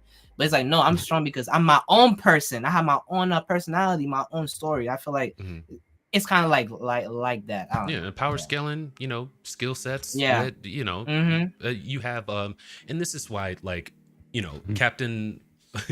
What's her name? But Captain Marvel. Captain Marvel. And then you go to Black Widow in the movies. Black Widow hang is on. a much better written. Which Black Widow, we love said Black in Widow the because we movie. saw her powers. Yeah. Not Yes. yeah, but which one? The one in the most recent movie No. that should have been made before the Hey, character died? that or, was totally crazy. Okay, we're or in the earlier phases we're getting where off. she was actually We're getting off. Sorry. Yes. I'm the one that went into Marvel. Let's That's go fine. back to Sony and Real Helldivers. quick. I mean, it's kind of easy to do. We're talking about a Yeah. Marvel game, right? That's, Yeah, that's true, very true, true. true. That's very true. So Yeah. But I'll give you a pass on that one. right on. Okay, so this is coming from Games Radar. This is being pinned by Dustin Bailey. So after nearly a year's worth of PC ports with the controversial requirement that players sign into a PlayStation Network account in order to play, Sony is finally reversing course, starting with this week's release of Spider-Man 2. Today, Sony announced that signing into a PSN account in the PC versions of God of War Ragnarok, Horizon Zero Dawn Remastered, as well as the upcoming ports of Spider-Man 2 and The Last of Us 2, would reward players with various in-game items. Slightly buried in that announcement is the fact that you'll no longer be required to sign into PSN in order to play these games at all on PC. An account for the PlayStation Network will become optional for these titles on PC, Sony confirms. Players who still opt to sign into a PlayStation Network account will also enjoy added benefits like trophies and friend management. So again, we've been talking about this. Yeah. We were talking about this like almost a year ago. Yes. A maybe? year ago, yeah. Yep. With Helldivers 2, right? Mm-hmm. 'Cause Yes. that was the big one. Yeah. It's Oh, forcing yeah. that requirement. Yes. Just like it was so shady. Yes. Because they were Very like, shady. here's a couple months of your Helldivers, and then all of a sudden, hey, guess what? Well- you have to have PlayStation Network or Yeah. The situation with Helldivers in particular, because it was at 3 months, I think, between when the game was launched and then they said, oh yeah, by the way, we originally wanted to do the PSN requirement, but we're going to do it now. Yeah. So Yeah. if you're not in this They did list it of in 177 mid-release. countries, Yeah, they too did- bad. yeah. And Yeah. I just don't like the fact that they would implement that in the first place. It's like, to me, it feels like they're just trying to get people in front of their stores to buy their products and their games. And it's like, not everyone's a PlayStation fan. So why are you requiring them to get in front of your store? That's BS. And I know there was the controversy about like 180 or 190 countries not being able to, sign into PSN because of their, where they are in the world. But even beyond that, for me, I just felt like it was a stupid decision. It's unfair of you, like, what is that? Agent Orange, or not Agent Orange? What is it? Clockwork Orange. Freaking holding my eyes open and making me, consume your product and whatever else you have to offer when I don't want to. Yeah. You know what I mean? I just thought that was anti-consumer. It's anti-consumer to do Yes. that. Yeah. And they've been going that way. I would say since the PS5 came out. They kind of I don't know if it's because of James Ryan, because he was the CEO between 2019 and 2024. I don't know if but I feel like I love Sony, but before it was okay for me to say I'm a Sony fanboy, but now I am ashamed of a lot of the stuff that they've been doing. Yes. And we've said that plenty of times on on stream here too. It's like Xbox is way more customer friendly than PlayStation is. Yes, they are. It's like they really, like, because PlayStation 3 came out and they bumped up the price for the PlayStation 3 and people were like, I'm not paying that. And so they went to Xbox, and so 360 started selling like hotcakes. And then, well, I mean, the Red Ring of Death was what did them in ultimately. But PlayStation 3 was like, oh crap, I guess our crap does stink, and we have to actually put effort in and try winning customers over. They got more games, lowered the price of the PlayStation, and they outsold Xbox at the end of that generation. But I feel like we're in that era again.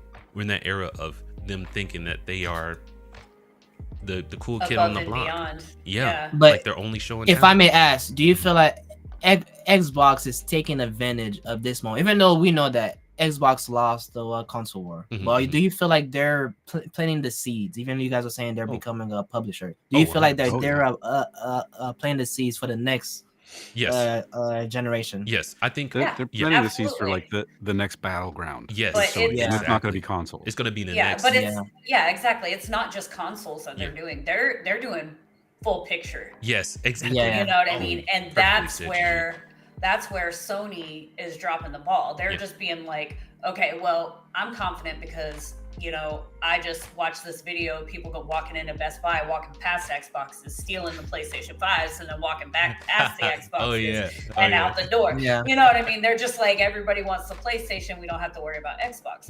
But they're not looking at the big picture. They're not looking at, they've been asked about Game Pass before, and they're like, oh, well, you know, Xbox is losing money on that, and it's not a viable option. And instead of looking at the bigger picture, Xbox is drawing way more. And they're getting way more players. And even still, people that are like, I don't want Xbox. I don't want an Xbox. I really don't, because I prefer to play on my PlayStation. Yes. But guess what? I want Game Pass, and I can hop on my laptop and do that. 100%. Everything's an Xbox now. Everything is Xbox. I'm actually going to invest in the Rogue Ally. I can actually hop on my my MacBook and do it too. The Rogue Ally is good. I would say though, if you could pick one, I would go with the Legion Go. Really? Okay. Yes. What makes you say that? It's stronger, and it could serve. It has a better battery life, and they're coming out with the second one. And also too, since it's stronger, you can use it as its own PC. And what you can do with it, you can do something called an eGPU. So you can buy a GPU, like a graphic card, and you add it to it. Now you have a stronger PC. So I would say, but obviously you have to do what's best externally. For your needs. Yes, you can. Okay, because I've heard about like I remember hearing a while ago like Thunderbolt 3. Yeah, 4. Thunderbolt 4. Yeah. Thunderbolt 4 now. Oh, yeah, cool. Thunderbolt 4. Yeah, so I would say Legion Go is amazing. It's like strong. It is the one if I had to pick a handheld, unless you know it. But it really depends on on who's getting it. Do you want just a handheld? Then I think you should go with a SteamOS. But if you want a second PC that can be a handheld and do a lot of stuff, then the Legion Go is amazing. Okay. Right on, man. Appreciate that. Yeah, I'll definitely throw that into consideration. But I gotta tell you, the Rogue Ally, it is mean looking. I love the look of it. It's nice. It has the RGB and everything. It's pretty cool. Yeah, right on, man. But I would say though, do you guys think with a PSN doing what they did they do that so they could get the stats too for like sales and stuff like that? Is that why they made sure that they wanted you to log in? Was it for like stats? I think it was for stats. I think it was for sales. I think it was for control. Yes. User data that can be sold. Oh yeah, that's it. Oh, not even sold. Or... Not even sold. Hacked into. Oh yeah. Yeah. You did. But I would say though, I still think it's wrong though that they don't let you get trophies. Because how am I gonna play a game and still not be able to get trophies unless I'm on a PSN? I don't know how it works. Maybe in case you'll get a PS5 and you want to transfer over your file data. I don't know. So, hang on. So even if you're signed in with your PSN, you don't get PlayStation trophies if you're playing a game on Steam? If you do sign in, but if you don't, then yeah, that's kind of messed up. You should still be able to get trophies. Yeah, that's crazy. Yeah, that's crazy. Well, there's Steam achievements, and they're they're fine. Yeah. All right, real quick. Do we want to? I know I'm kind of snobby here. I'm just listening to you guys talk about Game Pass versus PlayStation Plus. I'm like, man, I've never had these issues as a PC gamer. I've never had to complain. But that's your preference though. That's where one thing that that's true. I'm going to say though is for me, for the PS6, they need to remove this thing where you need a PS Plus to play online. Because I found out something on PS5 with Marvel Rivals. It doesn't matter if you have a PS Plus account or like a PS Plus membership. You can play online without having it. So to me, it just shows me that hey, you never like. What is the point of me? Because that's why I love my PC. I don't have to pay an extra cost. You know. Yeah. Right on. Yeah. Okay. Bigger market of games available to you as well. So yeah, exactly. With chat going crazy, let's get into that real quick. Let's get some questions. All right, so we've got Skullwalker, Bath P, below average podcaster. God dang. I'm going to when I first started on YouTube, I started on YouTube 5 years ago. My name was Below Average Gamer. That's what the BAVG stand for. But the reason my name was a Below Average Gamer is I feel like people they take gaming so serious. Yeah. And I will play a game and I don't take it's fun. So that's why I come because I don't take myself so serious. So right on. But I changed it to BAVG. So he's making like a reference. Gotcha. I was like, dang, that's savage. Like, goodness. Oh man, a lot of the comments in there from Bav's community are pretty savage. I know. So you got Nas. Hello, Mike. Hello. It's not BAVG. It's the podcast. Square Enix on top. What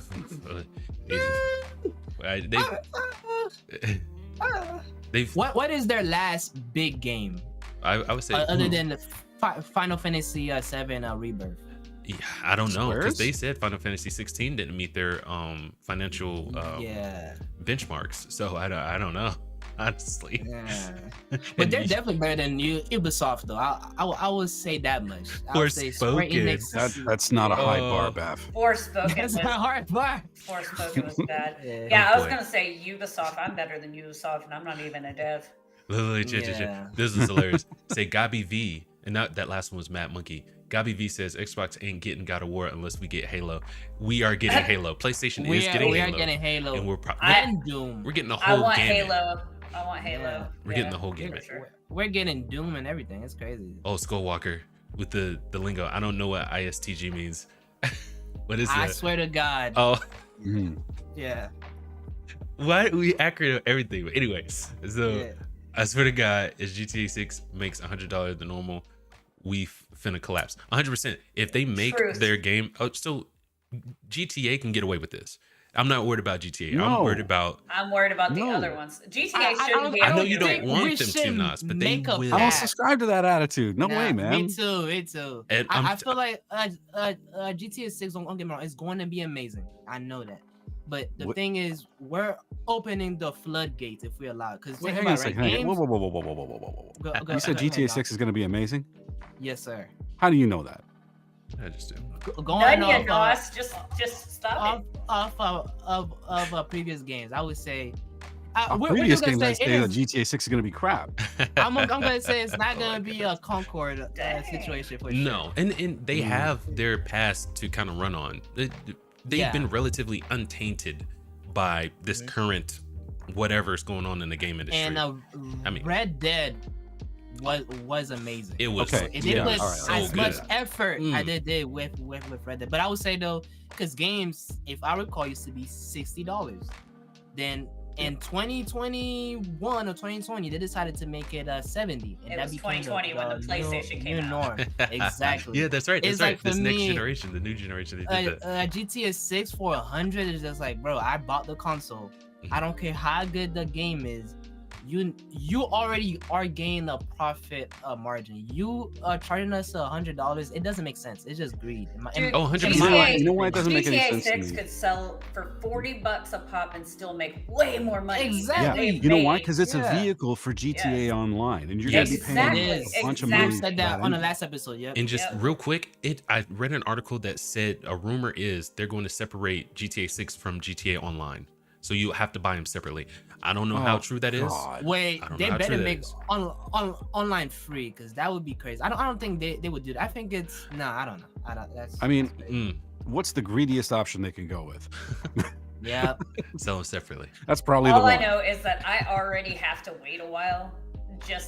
So Echoes of Wisdom is what, like $60, and I still have to wait how many months to get it, guys? Well, yeah. You know what I mean? And so like I'm already having to wait for those $70 games as it is. Yeah, and I think too, this is that we're not gonna get into politics. But this is why like the tariffs, especially in the US, it opens that gate because now all these companies can say, hey, the reason that I'm gonna charge you more is due to the tariffs, but really it's just greed. I feel like it's getting a crazy to be a gamer. I feel like with gaming, if you're charging $100 for a game, it's not a hobby no more. It's more like a luxury thing now. Yeah. Which is not not already was, but it was more accessible of a hobby. Accessible, the price was right. lower. But if you've got to like think about, am I going to buy this game? Am I going to buy this console? Or am I going to make a mortgage payment? Get out of here. Yes. Exactly. How many people are you pricing out of this hobby by doing that? You know what I mean?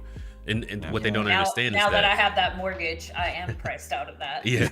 But what they don't understand is if you price people out of it, those people aren't going to buy your game. It's like, so sure, you might get people to pay the $100, but majority of people won't. And GG, the way that you have described it, make the price lower, then more people will buy it. You stand to make more money. This is true. Yeah. But go ahead, GG. Sorry. I was gonna say, like, as far as it's kind of off topic, but as far as gaming being a luxury, absolutely, 100%. But to me, it is also a vehicle that I've used to help me with my PTSD, my depression, my anxiety. Yeah, for sure. So for me, it's not just that luxury of it. It really helps me with my mental health. And there's, especially veterans, there's a lot of us that it really does do that with. And what you're doing is you're taking away one of the things. Thank you for your service, by the way. Thank you. But yeah, like, you're taking away something that has benefited us. You're taking away something that we found that helps us and gives us another way. So there are a lot of other options out there at much better price points. My Super Nintendo. Indies, like I said last time, they're gonna eat AAA's lunch. Okay, so we're gonna continue down. We better stand on business with that. He's talking about the God of War and Halo. We're getting Halo, that's for sure. Matt Monkey, I want Halo. To be honest with you, Matt Monkey, they need to, because the money. They need the money. They have 56 or 60 million PlayStation 5s out there versus like 114 million PlayStation 4s out there. They need to support PlayStation 4 owners because it's way more them than there are of PlayStation 5. And if they wanted to upgrade to a PlayStation 5, they would have already. We're just not seeing those numbers play out. Yeah, because we're 5 years in. So I still think they can do whatever they want to, but if they want to make more money, they will continue supporting PlayStation 4. Yeah. And they need to, and they need to honestly, like, it's been 5 years. You need to do a price cut. Yeah, 100%. Holy crap! Yeah, which on the PS5 they did during a Christmas. I think it was going for 3. Yeah, but I mean, they need to do it $4.99. They need to do an across the board price drop on the PlayStation 5, and also they need to stop trying to go towards the Pro and the 6 because honestly, like, yes, it came out 5 years ago. We've only had we don't have any games. 2, maybe 3 years of an actual generation. And that's why this generation's been so weird too. We just don't have the games. Where are the games at, PlayStation? Where are the games? I would say this has been the worst generation. So when you have devs still trying to make games for the PS4, even though it kind of holds back the PS5 hardware, right? So. But that only happens because the PS5 is not affordable and it came out at the worst time possible. So not a lot of people. So obviously, I'm not gonna blame the consumer, but I feel like a PS5 is gonna be that one where it's just like it was just iffy, just because you don't have enough games. Games that come out are still not using the PS5 hardware to the max, which is crazy to me that they came out with a PS5 Pro. Cause it's like I'm buying a PS5 Pro. we had a field day with that. We did. That I played already. It's like it makes no sense because it's like, dude, this is the weirdest. Here, give me. But don't you want to see all the blades of grass and individual hairs? Exactly. I mean, come on, that's what I focus on when I'm playing a game. Don't you? I want to see my character's stubble while I'm shooting people. That's why I play Capcom games. Yeah. Capcom engine. Street Fighter 6 and all that. Let me give me a second. I'm gonna let my cat out. No problem. I don't know if you guys are PC gamers. It's kind of the same trend too with graphic cards and stuff like that. Yeah, like now they're nearly dropped. A lot of the times these games are just poorly optimized, and that's why horribly optimized. Like, oh, I need a 3080 to play this game. Like, what? Exactly. What are you talking about? Like, you don't need that. Yeah. And that's why PC is doing so well right now. The barrier to entry, people thought it was extravagant, but it's not. It's not that bad. It's not. Yeah. No, it's. But I would say though, indie games to me, because I've been playing so many, and shout out to my community because I was into indie games. but I've been playing like Hollow Knight and a bunch of different stuff. I feel like indie games will make a killing because a lot of people are gonna be like, okay, this game's expensive, I don't want it. But indie games, I feel like they're gonna flourish, man. It's gonna be crazy. Yeah, absolutely. Some indie games are better than the AAAs.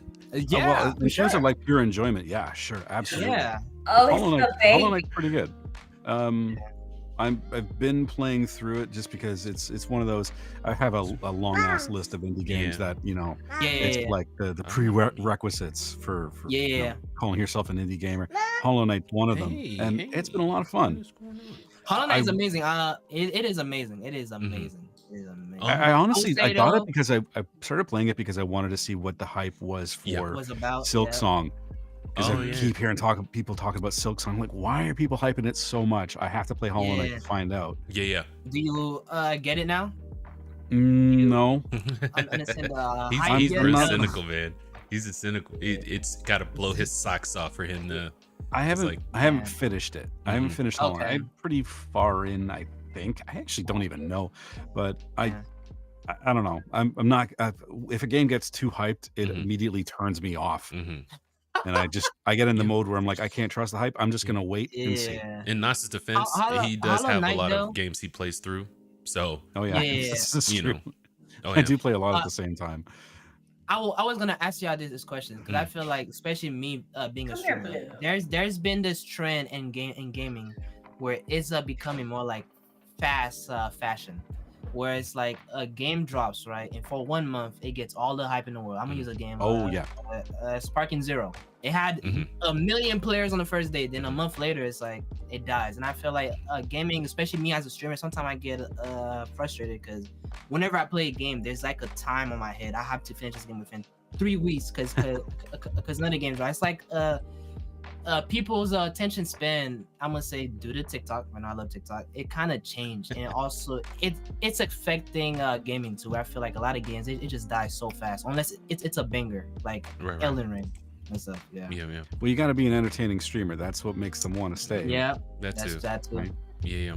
As far as that, man, I can't say one way or the other. It's like you have games who keep their followings, who start out like start out with 1 million plus, maybe lose like half, which still leaves them at 500,000, people still logging on. So yes and no. I'll just say yes and no on that one. This one's coming from Dumb Pandas. For real, like the average family with kids will not buy the PlayStation 6. That is completely 100% you are accurate. Absolutely right. No, who knows? By the time the PS6 comes out, they may still be making games for the PS4. See, the thing with me is like I have to save up for consoles. Mm-hmm. You know what I mean? And I will. Like I'm gonna be putting money aside for the Switch too, because I'm absolutely getting that when it comes out, because I love Nintendo. But it would probably be a year or two before I end up with a PlayStation 6 if I decide to go that way. I'll say even a PS5 right now, not a lot of people are buying a PS5 that have a family. So it's like PS6. Do you guys think it will be more expensive than a PS5 Pro? Absolutely. If we're taking it into account, the way that they're talking, absolutely. Unless they, I can imagine a world where they're like, where Sony wakes up and goes, okay, we're going to release this PS6 console.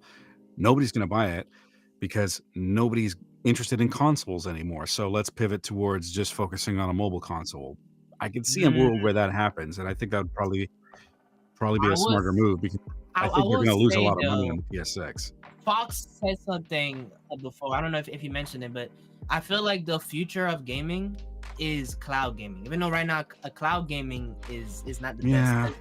On a smart TV, right? Xbox released it last week during their show that now you can get a Game Pass on a smart TV.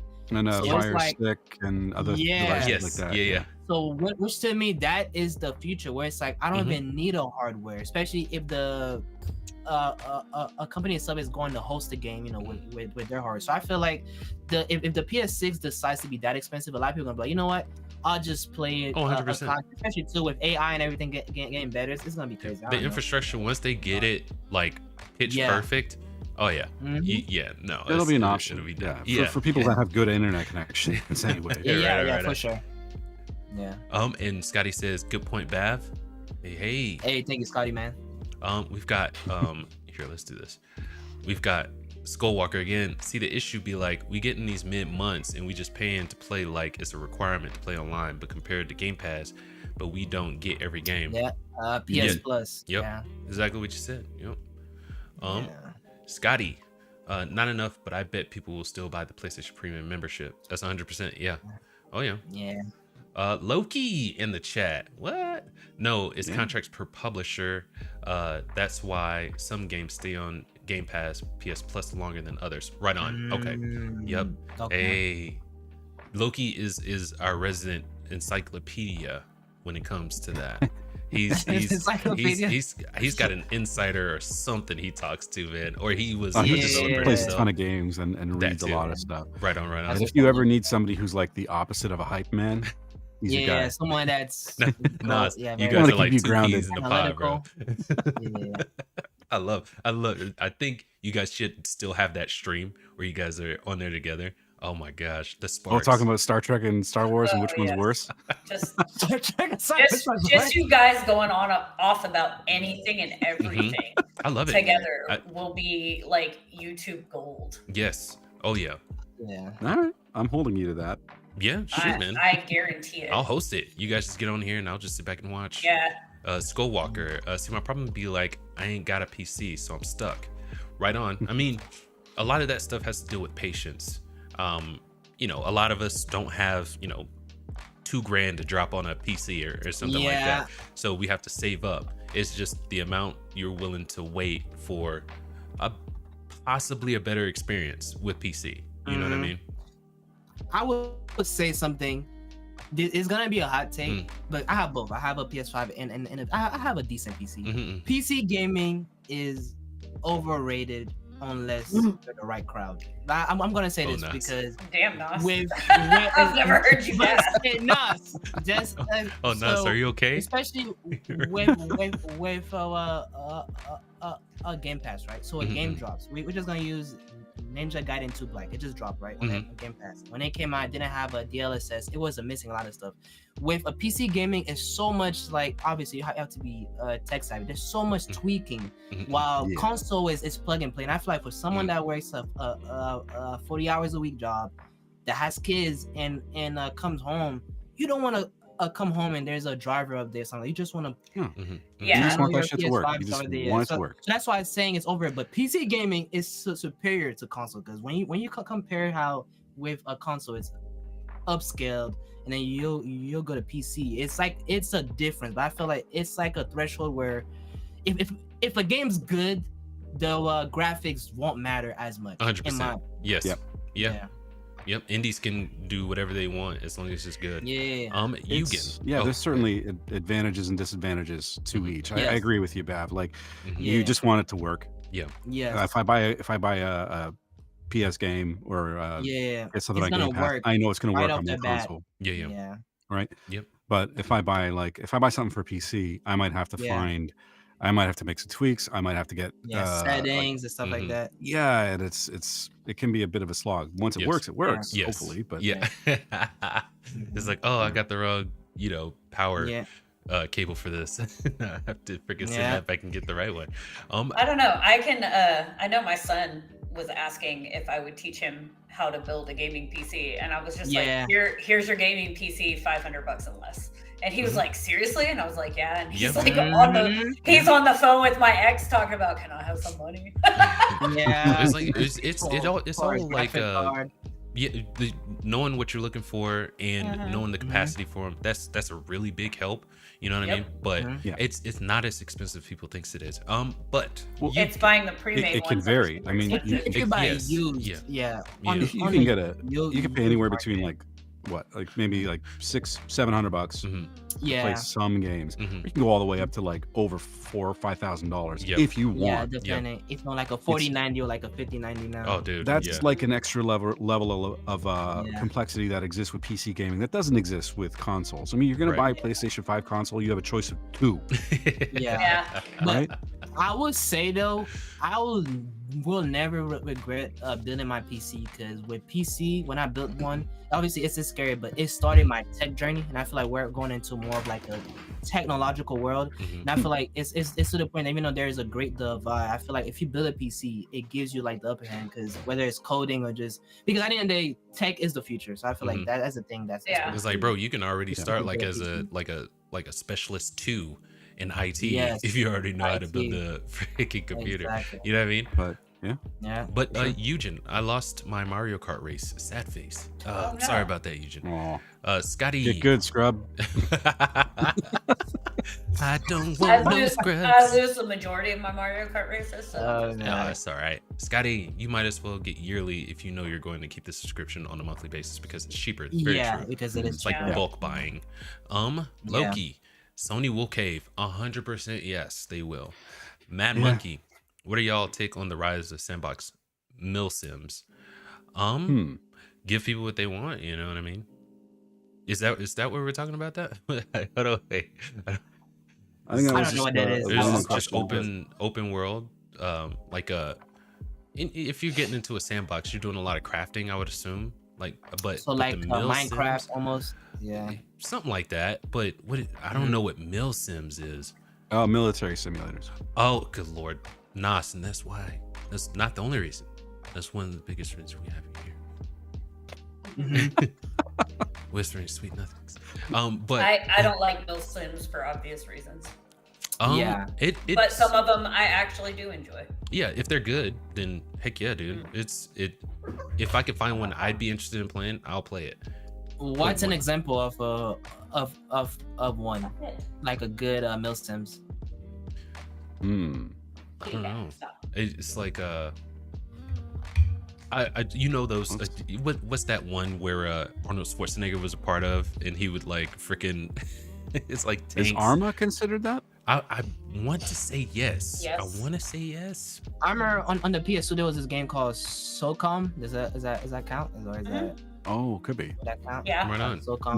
I never played them, but I was aware of them. I had a neighbor that played Arma 2 like all the time. Right on. Yeah. It's like I have no issue with it. You know, giving people what they want. Hey man. Yeah. You know, you do what you do. Make sure you got your jiggle physics. Yes. Say Nas. Either they'll cave or they'll come up with some other competitive advantage. Yeah, like if Sony can find some other way to be competitive, then they'll go that route, because they can't go toe to toe with Microsoft on this. Right. Innovate or die, Sony. Yeah. Loki Jarson, welcome to Cyberpunk Future. 100%. It sucks here. Scotty, unfortunately, Digita is here to stay. Yep. Oh, digital. He meant digital. Yeah. Eugen. Okay, my bad. Eugen. I want Cyberpunk. Skullwalker. I still haven't played it doesn't mean you own it. Cyberpunk 2077. So. Yeah, neither have I. It's on my list. Yeah, I haven't either. My brother got it, and he was gonna let me borrow it, and I totally forgot. So. Oh yeah. You should get on that. Let us know, because that was one of those ones where the hype kept me away from it. He's supposed to hang out with me tomorrow. Apparently. And then everyone loves the DLC. You know, the hype was quickly dashed when the game was released. But they were doing a lot of shady stuff, but because it was leading up to it. Yeah, 100%. It says, Scotty, most games are leased. This is true. Yes. Loki, Mark Carney's gas. I paid thousands for it. That's funny. Oh, right on. Are we talking about I think he's talking about dude, I where's guess if you pay for the console, and then you have to pay for the game. I don't know. Carney's gas. I paid thousands for it. I don't get that, Loki. If you're still here in the chat, I would like to know what you mean. I think he's saying since you already made the investment, why are you also paying for gas? I don't know. Scotty, right, you guys. I'm off. Fox Eugene Nas, Bav, Loki. Check good episode and live stream. Oh my gosh, we had a thanks, Scotty. It got bad there for a second, so I apologize to you guys for that, and everyone who that was 1%. Whatever. I think it makes our stuff fun and funny. Oh my! It was great content. Certainly accessible, that's for sure. Yeah. Right on. Nas, later Scotty. Loki is called Limited Run. They overcharge. Yeah. You want more of that?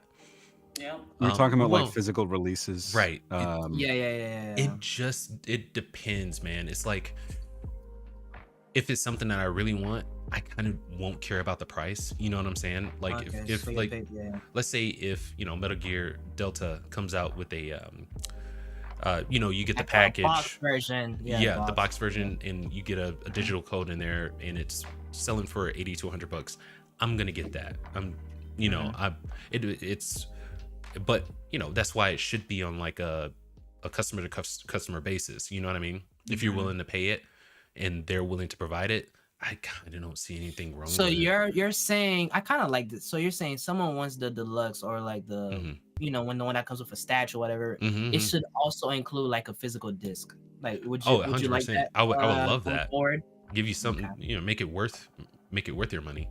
Nas, me no, but others might. Dumb pandas. The worst part of buying physical is pre-ordering the disc and the game gets delayed. Oh, for sure. We see that with and they should give you some money back for that, dude. You know? Well, I mean, Assassin's Creed, in that case, they canceled all the pre-orders. They did. So. They did. Yes. Again, Oh, that's smart. Which one? Shadows. Yep. People pre-ordered that? Yeah. You're just as surprised as everyone else, dude. For real. That's good. I'm gonna say one thing though that I do. I don't know if it's cool. I pre-order a game 48 hours before, because I feel like if you pre-order, and obviously if you want to pre-order a game to help the devs out, because like, okay, they need the extra money and the capital, but I pre-order a game for 48 hours before. I'm like, I get the same benefit, so I don't see why I need to like. That's what my I do. thing on pre-orders. I don't pre-order, especially if you know I don't. If the game looks cool, like with Phantom Blade Zero, I'm not gonna pre-order that. I'm gonna wait until I see what rumblings, you know, see what they say about it. You know, user reviews, not critic reviews. See what they say about it, and then I'll go in on it. You know, I ain't never pre-ordered anything in my life, and I'm not about to start. I'm the opposite of the pre-order type. I am an extremely patient gamer. I have no problem waiting. There's so many games I could be playing in the meantime. 100%. A lot of indies, man. Dude, I'm telling you, indies. But dude, like you can go. I mean, if you want to show dev support, you can go on Steam and like wishlist it, right? Yeah. So there's that's right. Shout out to Eric Manahan. He's the CEO of the Matte Black Studios, and he's developing a game named Lucid. The dude is solid, and I would totally pre-order that game because you know that game actually looks like a lot of fun. It looks like a lot of fun, and Lucid. you know, you develop a relationship with the person who's developing it. That right there, I think that's fine. But you know, with people you don't know, you know, who might not want to give you the best product, you know, CDPR, and you know, just want you to pre-order to stack their wallets. No, not so much. Oh, but I missed this one. Skullwalker said, how long will we be patient though? Man, I don't. Yeah, we were talking about like just, I think that was just about like generally speaking, the consumers needing to be united, and yes, I think that's where we were in that at that part of the stream. Okay. Yeah. Okay. And just with physical media being a thing of the past, unfortunately. Yeah. Right on. Skullwalker again, because people are going to pay $100 for GTA 6, but will we tolerate those other games that go up to 100? Absolutely not. GTA 6 is the only one that can pull that off because they have good rapport with their customers. You know what I mean? And by good rapport, I mean they put out games that, you know, a lot of people want to play. I would disagree because I remember this vividly in 2020 when games went up to, I forgot which game that started the trend, and 2K said we're raising our prices, and everyone said, oh no, 2K, you suck, don't raise your price, we're not gonna buy it. You know what happened? They raised their prices and everyone bought it. So it's like, if it's a game you really enjoy, if they raise the price, because like Gigi said, for a lot of people, gaming is like a therapy. You know, it's their hobby, it's something I love. We're kind of stuck in this trend where we don't have a choice, especially as a consumer. Even if they raise the price of the iPhone, the price of a graphic card, if you need it, Yeah, and with marketing, they can create artificial demand, right? Like they want you to want it. And I feel like that's why I'm saying, because if GTA 6 does raise their price, every other game will follow suit, and there's nothing that we can do about it. Whether it's Sure there is. some Blade Zero or any other game that we would want. And I'll tell you what. Don't buy it. Yeah, if Phantom Blade, just don't buy it. If Phantom Blade Zero raised the price to $100, I'm not buying it, even though I absolutely love the way it looks. I'll pull out. If you're a PC gamer, especially, there's no reason why you should ever need to pay full price for a game. Full price, yeah. It's like GTA 6 is an outlier. You know what I mean? GTA 6 is. But why? But may I ask? Because I understand the hype behind GTA 6, but why are we putting it on such a pedestal when Red Dead was revolutionary, right? And it provided so much value, and it was still the same price as it was. So, but why are we allowing that just for GTA 6? Just because there's so much to do. It's so much to do in the Grand Theft Auto world. You don't have to stick to the story. You can go on a freaking rampage, which I always do whenever I get a Grand Theft Auto game. You don't have to stick to the story. You can go around causing all kinds of mayhem. Back in the day, you could put in cheat codes where you could get the unlimited health, all of the weapons and things like that, and that would tide you over for a while. At least it did for me, right? So it's evolved quite a bit from like the very first that GTA game. With Grand Theft Auto 5, the magic of a Grand Theft Auto 5 was not the story mode; it was online. Because when you got to play with friends, so then I feel like with Grand Theft Auto 6, the beauty of it, because Grand Theft Auto 6 have this opportunity to really create a digital world where people will live in, especially if you can create your own character, and if they work out, like their muscles grow and stuff like that, you can literally live in the game. Like San Andreas. But what's gonna make the game worth it is the online aspect, and I feel like that's what we need to focus on, because that's what made GTA 5 the game that it is. And I feel like they shouldn't have to raise the price for that, especially if you're gonna make a bunch of micro. If they're gonna charge me 100, that's fine. I'm not gonna pay for any micro transactions, because it should already be included. And that's the argument for not raising their prices to 100, because they are making money hand over fist through microtransactions. And that's exactly what whining we always to us. about. Yeah, and they're whining to us, hey, we need to pay our devs. It's like, no, use pay the your money. devs, but I got nothing to do with me. We didn't ask for you to spend this much money on this game. Exactly. It's not the customer's problem. Spend that much money on the game. Has been on 3 generations of consoles. Exactly. You do not.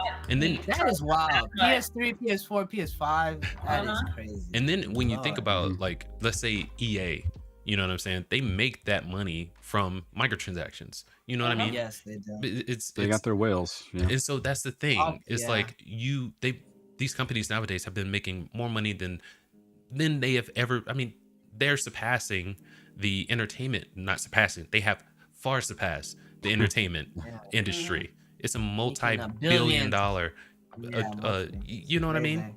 So them saying, oh, sorry, we have to raise prices because we just have no money. It's like, where'd it go? Where all that money go? You know? To the CEO's it's like, at that point, it's not my problem. Yeah. It went to the company mansions. I just don't care. I don't care about all the narrative around GTA 6's pricing. I'm not paying $100 for it. I don't care if you think you've earned it. How I feel about GTA 5 is definitely going to keep me away from GTA 6. You want to charge $100? Go ahead. Yeah. Find out. I am not going to play that game. Yeah. But to answer that question, it's only special cases that can get away with a $100 game. Anyone else who wants to follow suit with that, good luck. That's all. The thing is, though, all of the narrative around GTA 6 could easily be applied to other games. That have long legacies. Next thing you know, the next God of War could be coming out. People are like, well, we think we might be able to charge $100 for this. Or the next Horizon game could come out and people will be like, well, maybe they should charge $100 for this. And because you've done it once, you'll be able to do it every other time. But you'll be able to start that conversation and then see the community whether or not they agree with you or not. But you've got to also think about how many people are they pricing out of buying that game if they make it $100. I would venture to say quite a bit, because it's not about the whales. It's not about the people who have the money to buy this. It's about, the people in that middle range You know what I mean? That's who you want to, because it's more of us right there. You know, if you're advertising your game to whales, it's only a finite amount of them. There's more of us that regular human beings. Yeah. I just don't think that these companies care if they're pricing people out. They have to, because then you stand to make less money. You have to care. But Fox, I would say though, in your theory though, we are kind of the whales, because when you say 60 million people have a PS5, right? That's already like a low number amount for the population. So someone that's able to afford a PS5 also mean that they're able to afford a $100 game in theory. So I feel like maybe that's where they're going with it. Now the thing is, I saved up for my PlayStation 5s, so I have to save up for my games too, bro. So you have to look at it like this, right? So me, I would love to have an Xbox too, but me too. Since I put that money towards PS5, that's where I'm at now. Along with the games, people save to get their PS5s. Now they want to make it so you have to save to get your games too. Only certain companies will be able to get away with the, I guess, FOMO. It's like, I have to play this game. I love this franchise. I want to see what's next in the franchise. I guess, let's say Dragon Age Veilguards. Your Dragon Age Veilguards come through, they're losing out. And you got to think about their budgets and how much they have to pay their devs, how much the CEO is getting, and all this and all that. And they stand to make a bigger flop than they did. Right. You know what I mean? Especially Concord. That was a travesty. It was a travesty. Bringing it full circle. Concord should be a cautionary tale for everybody, but it's not gonna be. Right on. All right, let's blaze through these real quick. Skullwalker, the only plat you ever got. That was the only platinum I ever got in my life. And a oh my god, dude, okay, I gotta ask you. I don't think I've ever gotten a platinum. Do you know Skullwalker in person, in real life?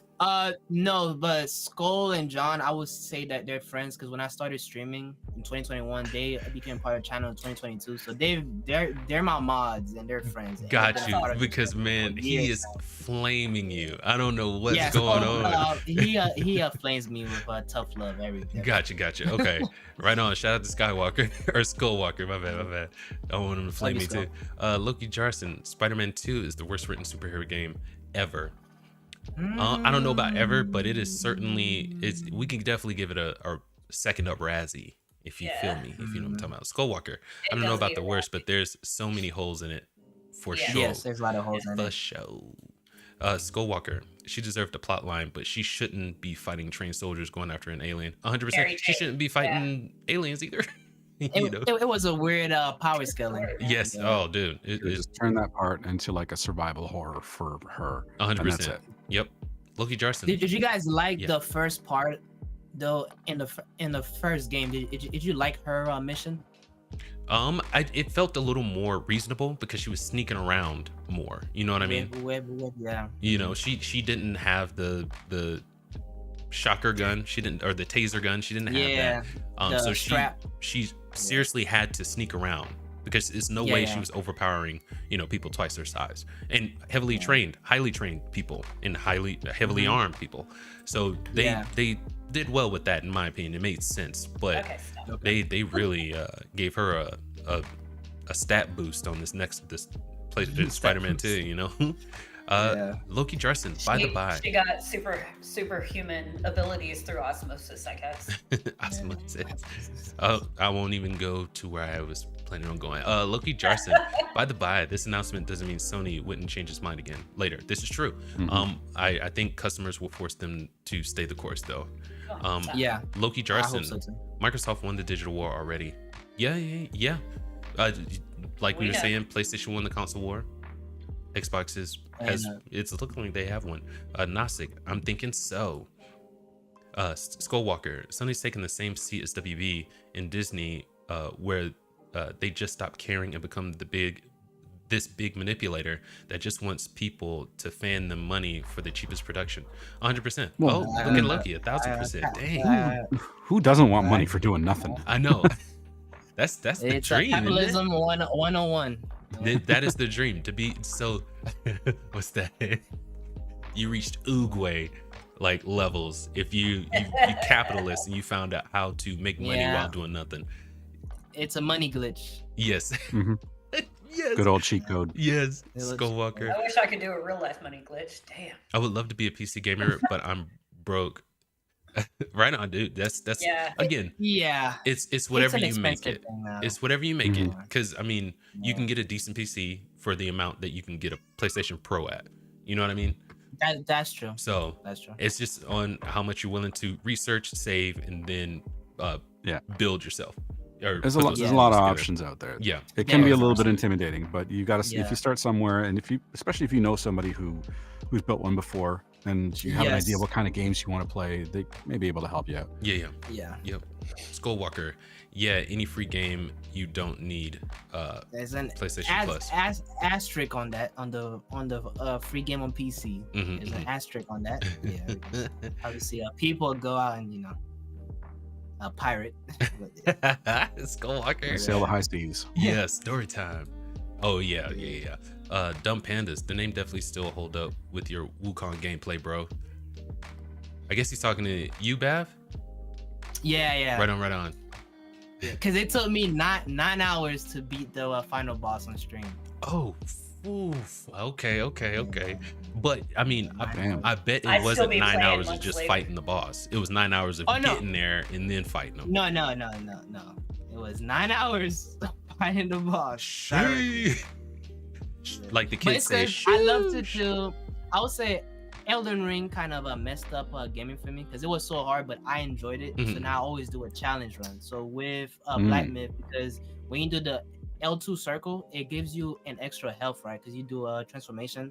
So I decided to do a run where I don't do that. So that's why the final boss, I didn't use spells or stuff like that. That's why. Because I made it. Obviously, it was a great stream. I had like over 300 viewers on TikTok. So it was a stream that was worth it. Yeah. Okay. Right on. Was dope. Skullwalker, I'm lazy, alright. Dumb Pandas, for real, when Nintendo made the Tears of the Kingdom, thank you, 70, it allowed other developers to make their subpart game 72, and it's so annoying. That again, man, either they're going to make them cheaper or they won't sell. I was mad when Tears was announced at 70, and then and then I read the article that they said that was not going to be a standard. It was because of everything that they put into the game. Right. And then when I played the game, I was like, okay, I can see the justification for $10 extra. Right on. Okay. Yeah. You know what I mean? Yeah. And they've kept true to their word. The future releases that Nintendo has done have not been anything above $60. And like Nas says, if they want you to pay more, the quality in things have to come with it. That has to come with it. You can't just say Echoes of Wisdom was 60. They're the Donkey Kong Country Returns HD's 60. Stuff like that, which I can't wait to get Donkey Kong because that's my jam. But right on. Mad Monkey, they've been milking the soul out of GTA 5. It better be Hell stupendous yes, for they GTA have. 6. Yes. GTA 5 is like a cat with 9 lives. Call them Puss in Boots. Dumb Pandas. They tested that theory with Red Dead Online, so it could be true. Right on. Mad Monkey, take out a bank loan on a game I kind of own. Exactly. Yeah, for real. Mad Monkey, isn't the PlayStation 5 now $325 at one point on the base model? I think it was $375 with 3. Was it? It did get a discount, but it was temporary. It was temporary for the holiday. It should have been permanent. They needed that. They need it. Yeah. They don't do loss leaders anymore. Not anymore. Not with the PlayStation 5 Pro. I bet that's exactly what it took to. Well, it was probably cheaper, and they're selling it to get to make profit, whatever. But yeah, that's exactly what a console costs. I bet. Eugen, I'm back. Eugen again. How do y'all feel about Elden Ring Night Rain? I am looking forward to people who love Elden Ring to get what they, as far as I'm hearing, it's a good concept. The concept and that's the one that's multiplayer, right? Yeah. It's a co-op, yeah. Yeah, co-op. Sorry, but no, you're fine. No, dude, I love that idea. You know what I mean? That idea. Come on, you can't beat that with a stick. I think it's sick. Yeah, I think it's good. Oh shoot, I'm missing a ton. Holy crap. Okay. Loki, Night Rain will require 3 players, and each session will be about 45 minutes each. Dead on arrival. Dead on arrival. Loki, so, that's the product of streaming junk. Big names feel obligated to stream it so it stays in the public zeitgeist. True. Yeah. More often than not, I would say. Loki Jarson, I know my shit. I know my shit. Nas, you are certainly an expert in all matters shit. Oh my god. What? Loki Jarson, I'm down. Let's schedule it. Oh, nice. Yeah. Skullwalker, Cap, yo PC buns. And that would be indeed a fact. That would be indeed a fact. Bro, I'm getting a new CPU coming tomorrow because even now I've been doing a Ninja Gaiden 2 Black, and I try to like stream on OBS and play the game, and my friends would drop to like 25. So then I even had to make a delay on the series. But hopefully my newer CPU will help me out. So right on. Yeah. Okay. Be looking forward to that. Mad Monkey, I have a hot take. You don't need a lot for a gaming PC. However, depending on the games you're playing and the requirements, exactly what you were just talking about, you may need patience and a good chunk of change. Yeah. 100%. That just played out in real time. Loki Jarson, Kate, you just win though. This is when replacing something, right?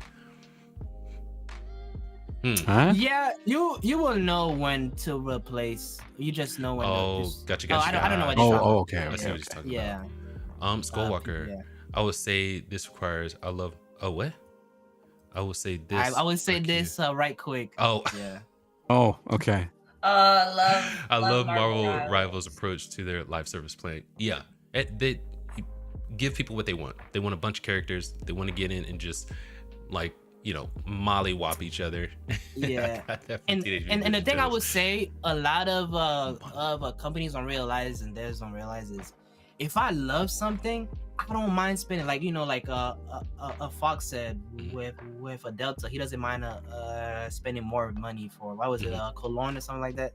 It's like for me, it's like if I love something, like especially on Marvel Rivals, if there's skins, stuff like that, and the price makes sense, I will pay money on it because I'm enjoying the game. But it shouldn't be like, I just feel like they don't understand that consumer will consume if it makes sense to them. Yeah, like it's so easy. Yeah, like who doesn't want to smell like cigarettes and espionage? You know what I mean? There you go. Come on. Cigarettes, espionage. Heck yeah. That's the 80s smell. Yeah. Dumb Pandas. Cyberpunk is my favorite game, and it's not even close. Hey, high praise. Loki Jarson complaining about not owning games. Hopefully it'll change some minds. I will tell you right now, Loki, I bought my car cash. I do own that mofo. Loki Jarson, you don't own your car or your not house. the bank. Blah blah blah. Tyler Durden. It's Go back to fight the eventuality of owning them is that does make a difference. You don't own your games at all. There's nothing in the horizon that says you pay this much and then you get to own it. You know what I mean? Yeah, at least with a house, a mortgage, or a car payment, eventually once you pay off that loan, it's yours. But with a game, it doesn't matter how many times I pay PS Plus, it will never be my game. Right. Skullwalker, I pre-order it like 4 hours before. Smart man. Loki, because GTA made billions. Yes. Loki Jarson, K is arguing from a point of principle. GTA publishers don't care about that shit. He's right. Yeah. They just care about money. But if you make a fun game, it makes a lot of money. It's like, I really don't see a problem with that. And they can request all this stuff. They can set the price to whatever they want, but I don't have to pay for it. I can stand on principle, and I do. Yep, 100%. Nas, I get that. I'm just reading your message. Oh, okay. I also agree though. Knossig, plenty of other options out there. 100%. Skullwalker, it's my job. Yeah, he goes. I got hired to flame him. I got hired to flame him. Skullwalker, I might know someone. Guy named Below Average Gamer. Right on. BAV. 9-hour stream. Oh my gosh, I fell asleep. I'm gonna say though, he was there for like 7 hours of it because I didn't stop this. I started at like 8 p.m. or 7 p.m. and I didn't stop the stream till 1 a.m. or 2 a.m. So it's nice why I fell asleep. I was like, oh my god, I'm falling asleep too. I could have stayed up that long, but I could not have paid attention for that long. Yeah. I would have been super quiet trying to beat the boss, while he was still fighting the boss. He fell asleep while you were still fighting him. I've got early access, so I'll tell y'all my thoughts. Okay, Loki Jarson. No, you don't. You pay property tax. This is true. Actually, I'm a disabled veteran, so retract that. But he's exactly right. They make it so you don't own. You don't own. I mean, it depends. Yes, because there's easements on your property. You know, not on mine. Loki, that's a good point. Good for you, Gigi. We're talking in principle. Yeah. So then I'm gonna ask a philosophical question. So does it really matter if you own it? Then, if no matter what, is it better if you get something and it serve its purpose, rather than this question of do I own it? I think it's robbery. Either way. Very personal question. Yeah, I think it's a personal question. Property taxes make it so you never own your house. That's robbery. Yeah, that's robbery. We're talking about property. Okay, and also leasing games. And games. You know, if they leasing games. That's BS. You should be able to own your games if you pay that much for them. Or well, not pay that much. If they're going to give us a digital copy that's going to expire at some point, then the expire, or you never own it, or they can just take it away from off your PlayStation at any time. The terms, that's BS. the terms of ownership all changed without our input. Exactly. It was in the fine print, man. Or they need to give you a store credit to put towards another game once that one gets revoked. Yeah. I think that's crazy. You should be able to own them. It's robbery in every sense of the word, dude.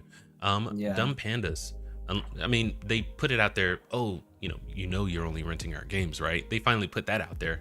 However, it's like you're paying. Because enough of us kept saying hello. When a gun was put to their head, they finally put that out there. Exactly. Yeah, the FTC kind of stepped up and showed out for once in their life. Dumb pandas. Relina was also bad, bro. That one takes so long. That was a stream. That was the day one stream for Elden Ring DLC. I streamed for 11 hours straight, and I got stuck on that boss for 7 hours. Right on. Oh, crap. We're gonna get down to Loki, and then we're gonna cut out because I know you guys. I gotta make brunch, and I know you guys got stuff to do too. I had to get a snack because I was starting to get shaky because of my medicine. So I'm like eating on stream going, man, I feel so ever. Skullwalker, Yeah. I made an oath to get this man up the ranks. I'm gonna spend 7 hours watching him lose if I gotta. You go, Skullwalker. I need you on my channel now too. But no, it's an underhanded flame right there, dude. Yeah. You know what was funny is my camera died at the right time. So gotcha. Don't worry about me. Don't worry. It died at the right time. Right on. Okay, so let's just keep going. Loki Jarson, I agree with all you in principle. Just to be clear, I'm just offering the opposite viewpoint on purpose. 100%. We need that. I know, Loki. And last one, Skullwalker, I told this bum to upgrade like 80 times. And for some reason, I fantastic. I have a quote on my channel is I say, if you're gonna run your head through a wall, make sure that the wall breaks and not your head. For some reason, I refuse to upgrade my character because I don't like when the game feels too easy. I don't know. It's just for a challenge. Right Obviously, they pay for it because they're forced to watch me die for 7 hours straight. Yeah. If you make it entertaining, though, it's fine. Exactly. Yeah. But all right, what are we playing right now? Oh boy. Echoes of Wisdom. Okay. Right on. Dub. Ninja Gaiden 2 Black. That's a good one. Right on. It looks really good. Nas, what are you playing, sir? So I mentioned Hollow Knight. I'm playing that. Playing Carrion, which is yes. I'm gonna get that. It looks so interesting, dude. It is fun. It is fun, and right now you can get it on Steam for 70% off. So that's a great deal. Yeah, I've definitely gotten $7 worth of entertainment out of it. Yes, still playing Revita a little bit because I'm trying to find every little thing, and obviously Sleeping Dogs too. Yes. Oh, and Mega Man X6 on Mondays. That's right. And Mega Man Monday. I watched 2 interviews from Eric Manahan, and he said that he did include Mega Man X in his inspiration for making Lucid. Yeah, because that he was saying that game is basically a love story to all of the games that he enjoyed growing up, which I think that could make for a great game. 100%. It sounds awesome. Just hearing that phrase alone makes me want to. Oh 100%. I'm not playing anything currently. Yeah, go ahead. Context is a little bit different if you say I'm making this game based on ones that I loved growing up, and it's like Dustborn or something. Context matters. It does. Yeah. But currently I'm not playing anything right now. I've got Tomb Raider in the chamber. I've got Black Myth Wuchang in the chamber. I've got Ravita in the chamber. So it's throw me some Tomb Raider up on your channel so I can watch it. Right on. I like watching done. Play that. But I just got to find time to do it. And this week has just been absolutely brutal when it comes to that kind of thing. But go ahead, Bav, let everybody know where you can find them. And by the way, everyone on panel, their social medias and their Twitches and their Twixes will be in the description. But go ahead, Bav. I'm Bav, the black screen. Anyways, I would say if you guys want to pull up to the streams and make sure to check out the videos, BAVG 7. So make sure you pull up. Right now we're playing Ninja Gaiden 2 Black. It's an amazing game, bloody, gory if you're into that. And I try to make it as entertaining as I can by making it as hard as I can. So maybe there's a boss that I'm going to be stuck on there for 9 hours.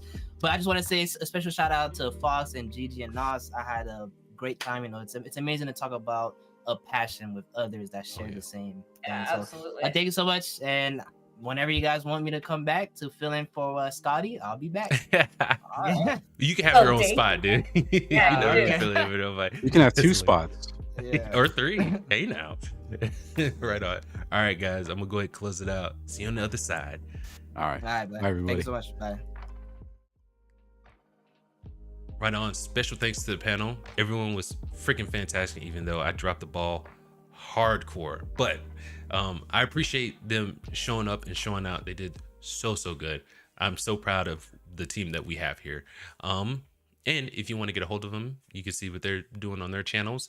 That will be in the description, their social media, all that stuff.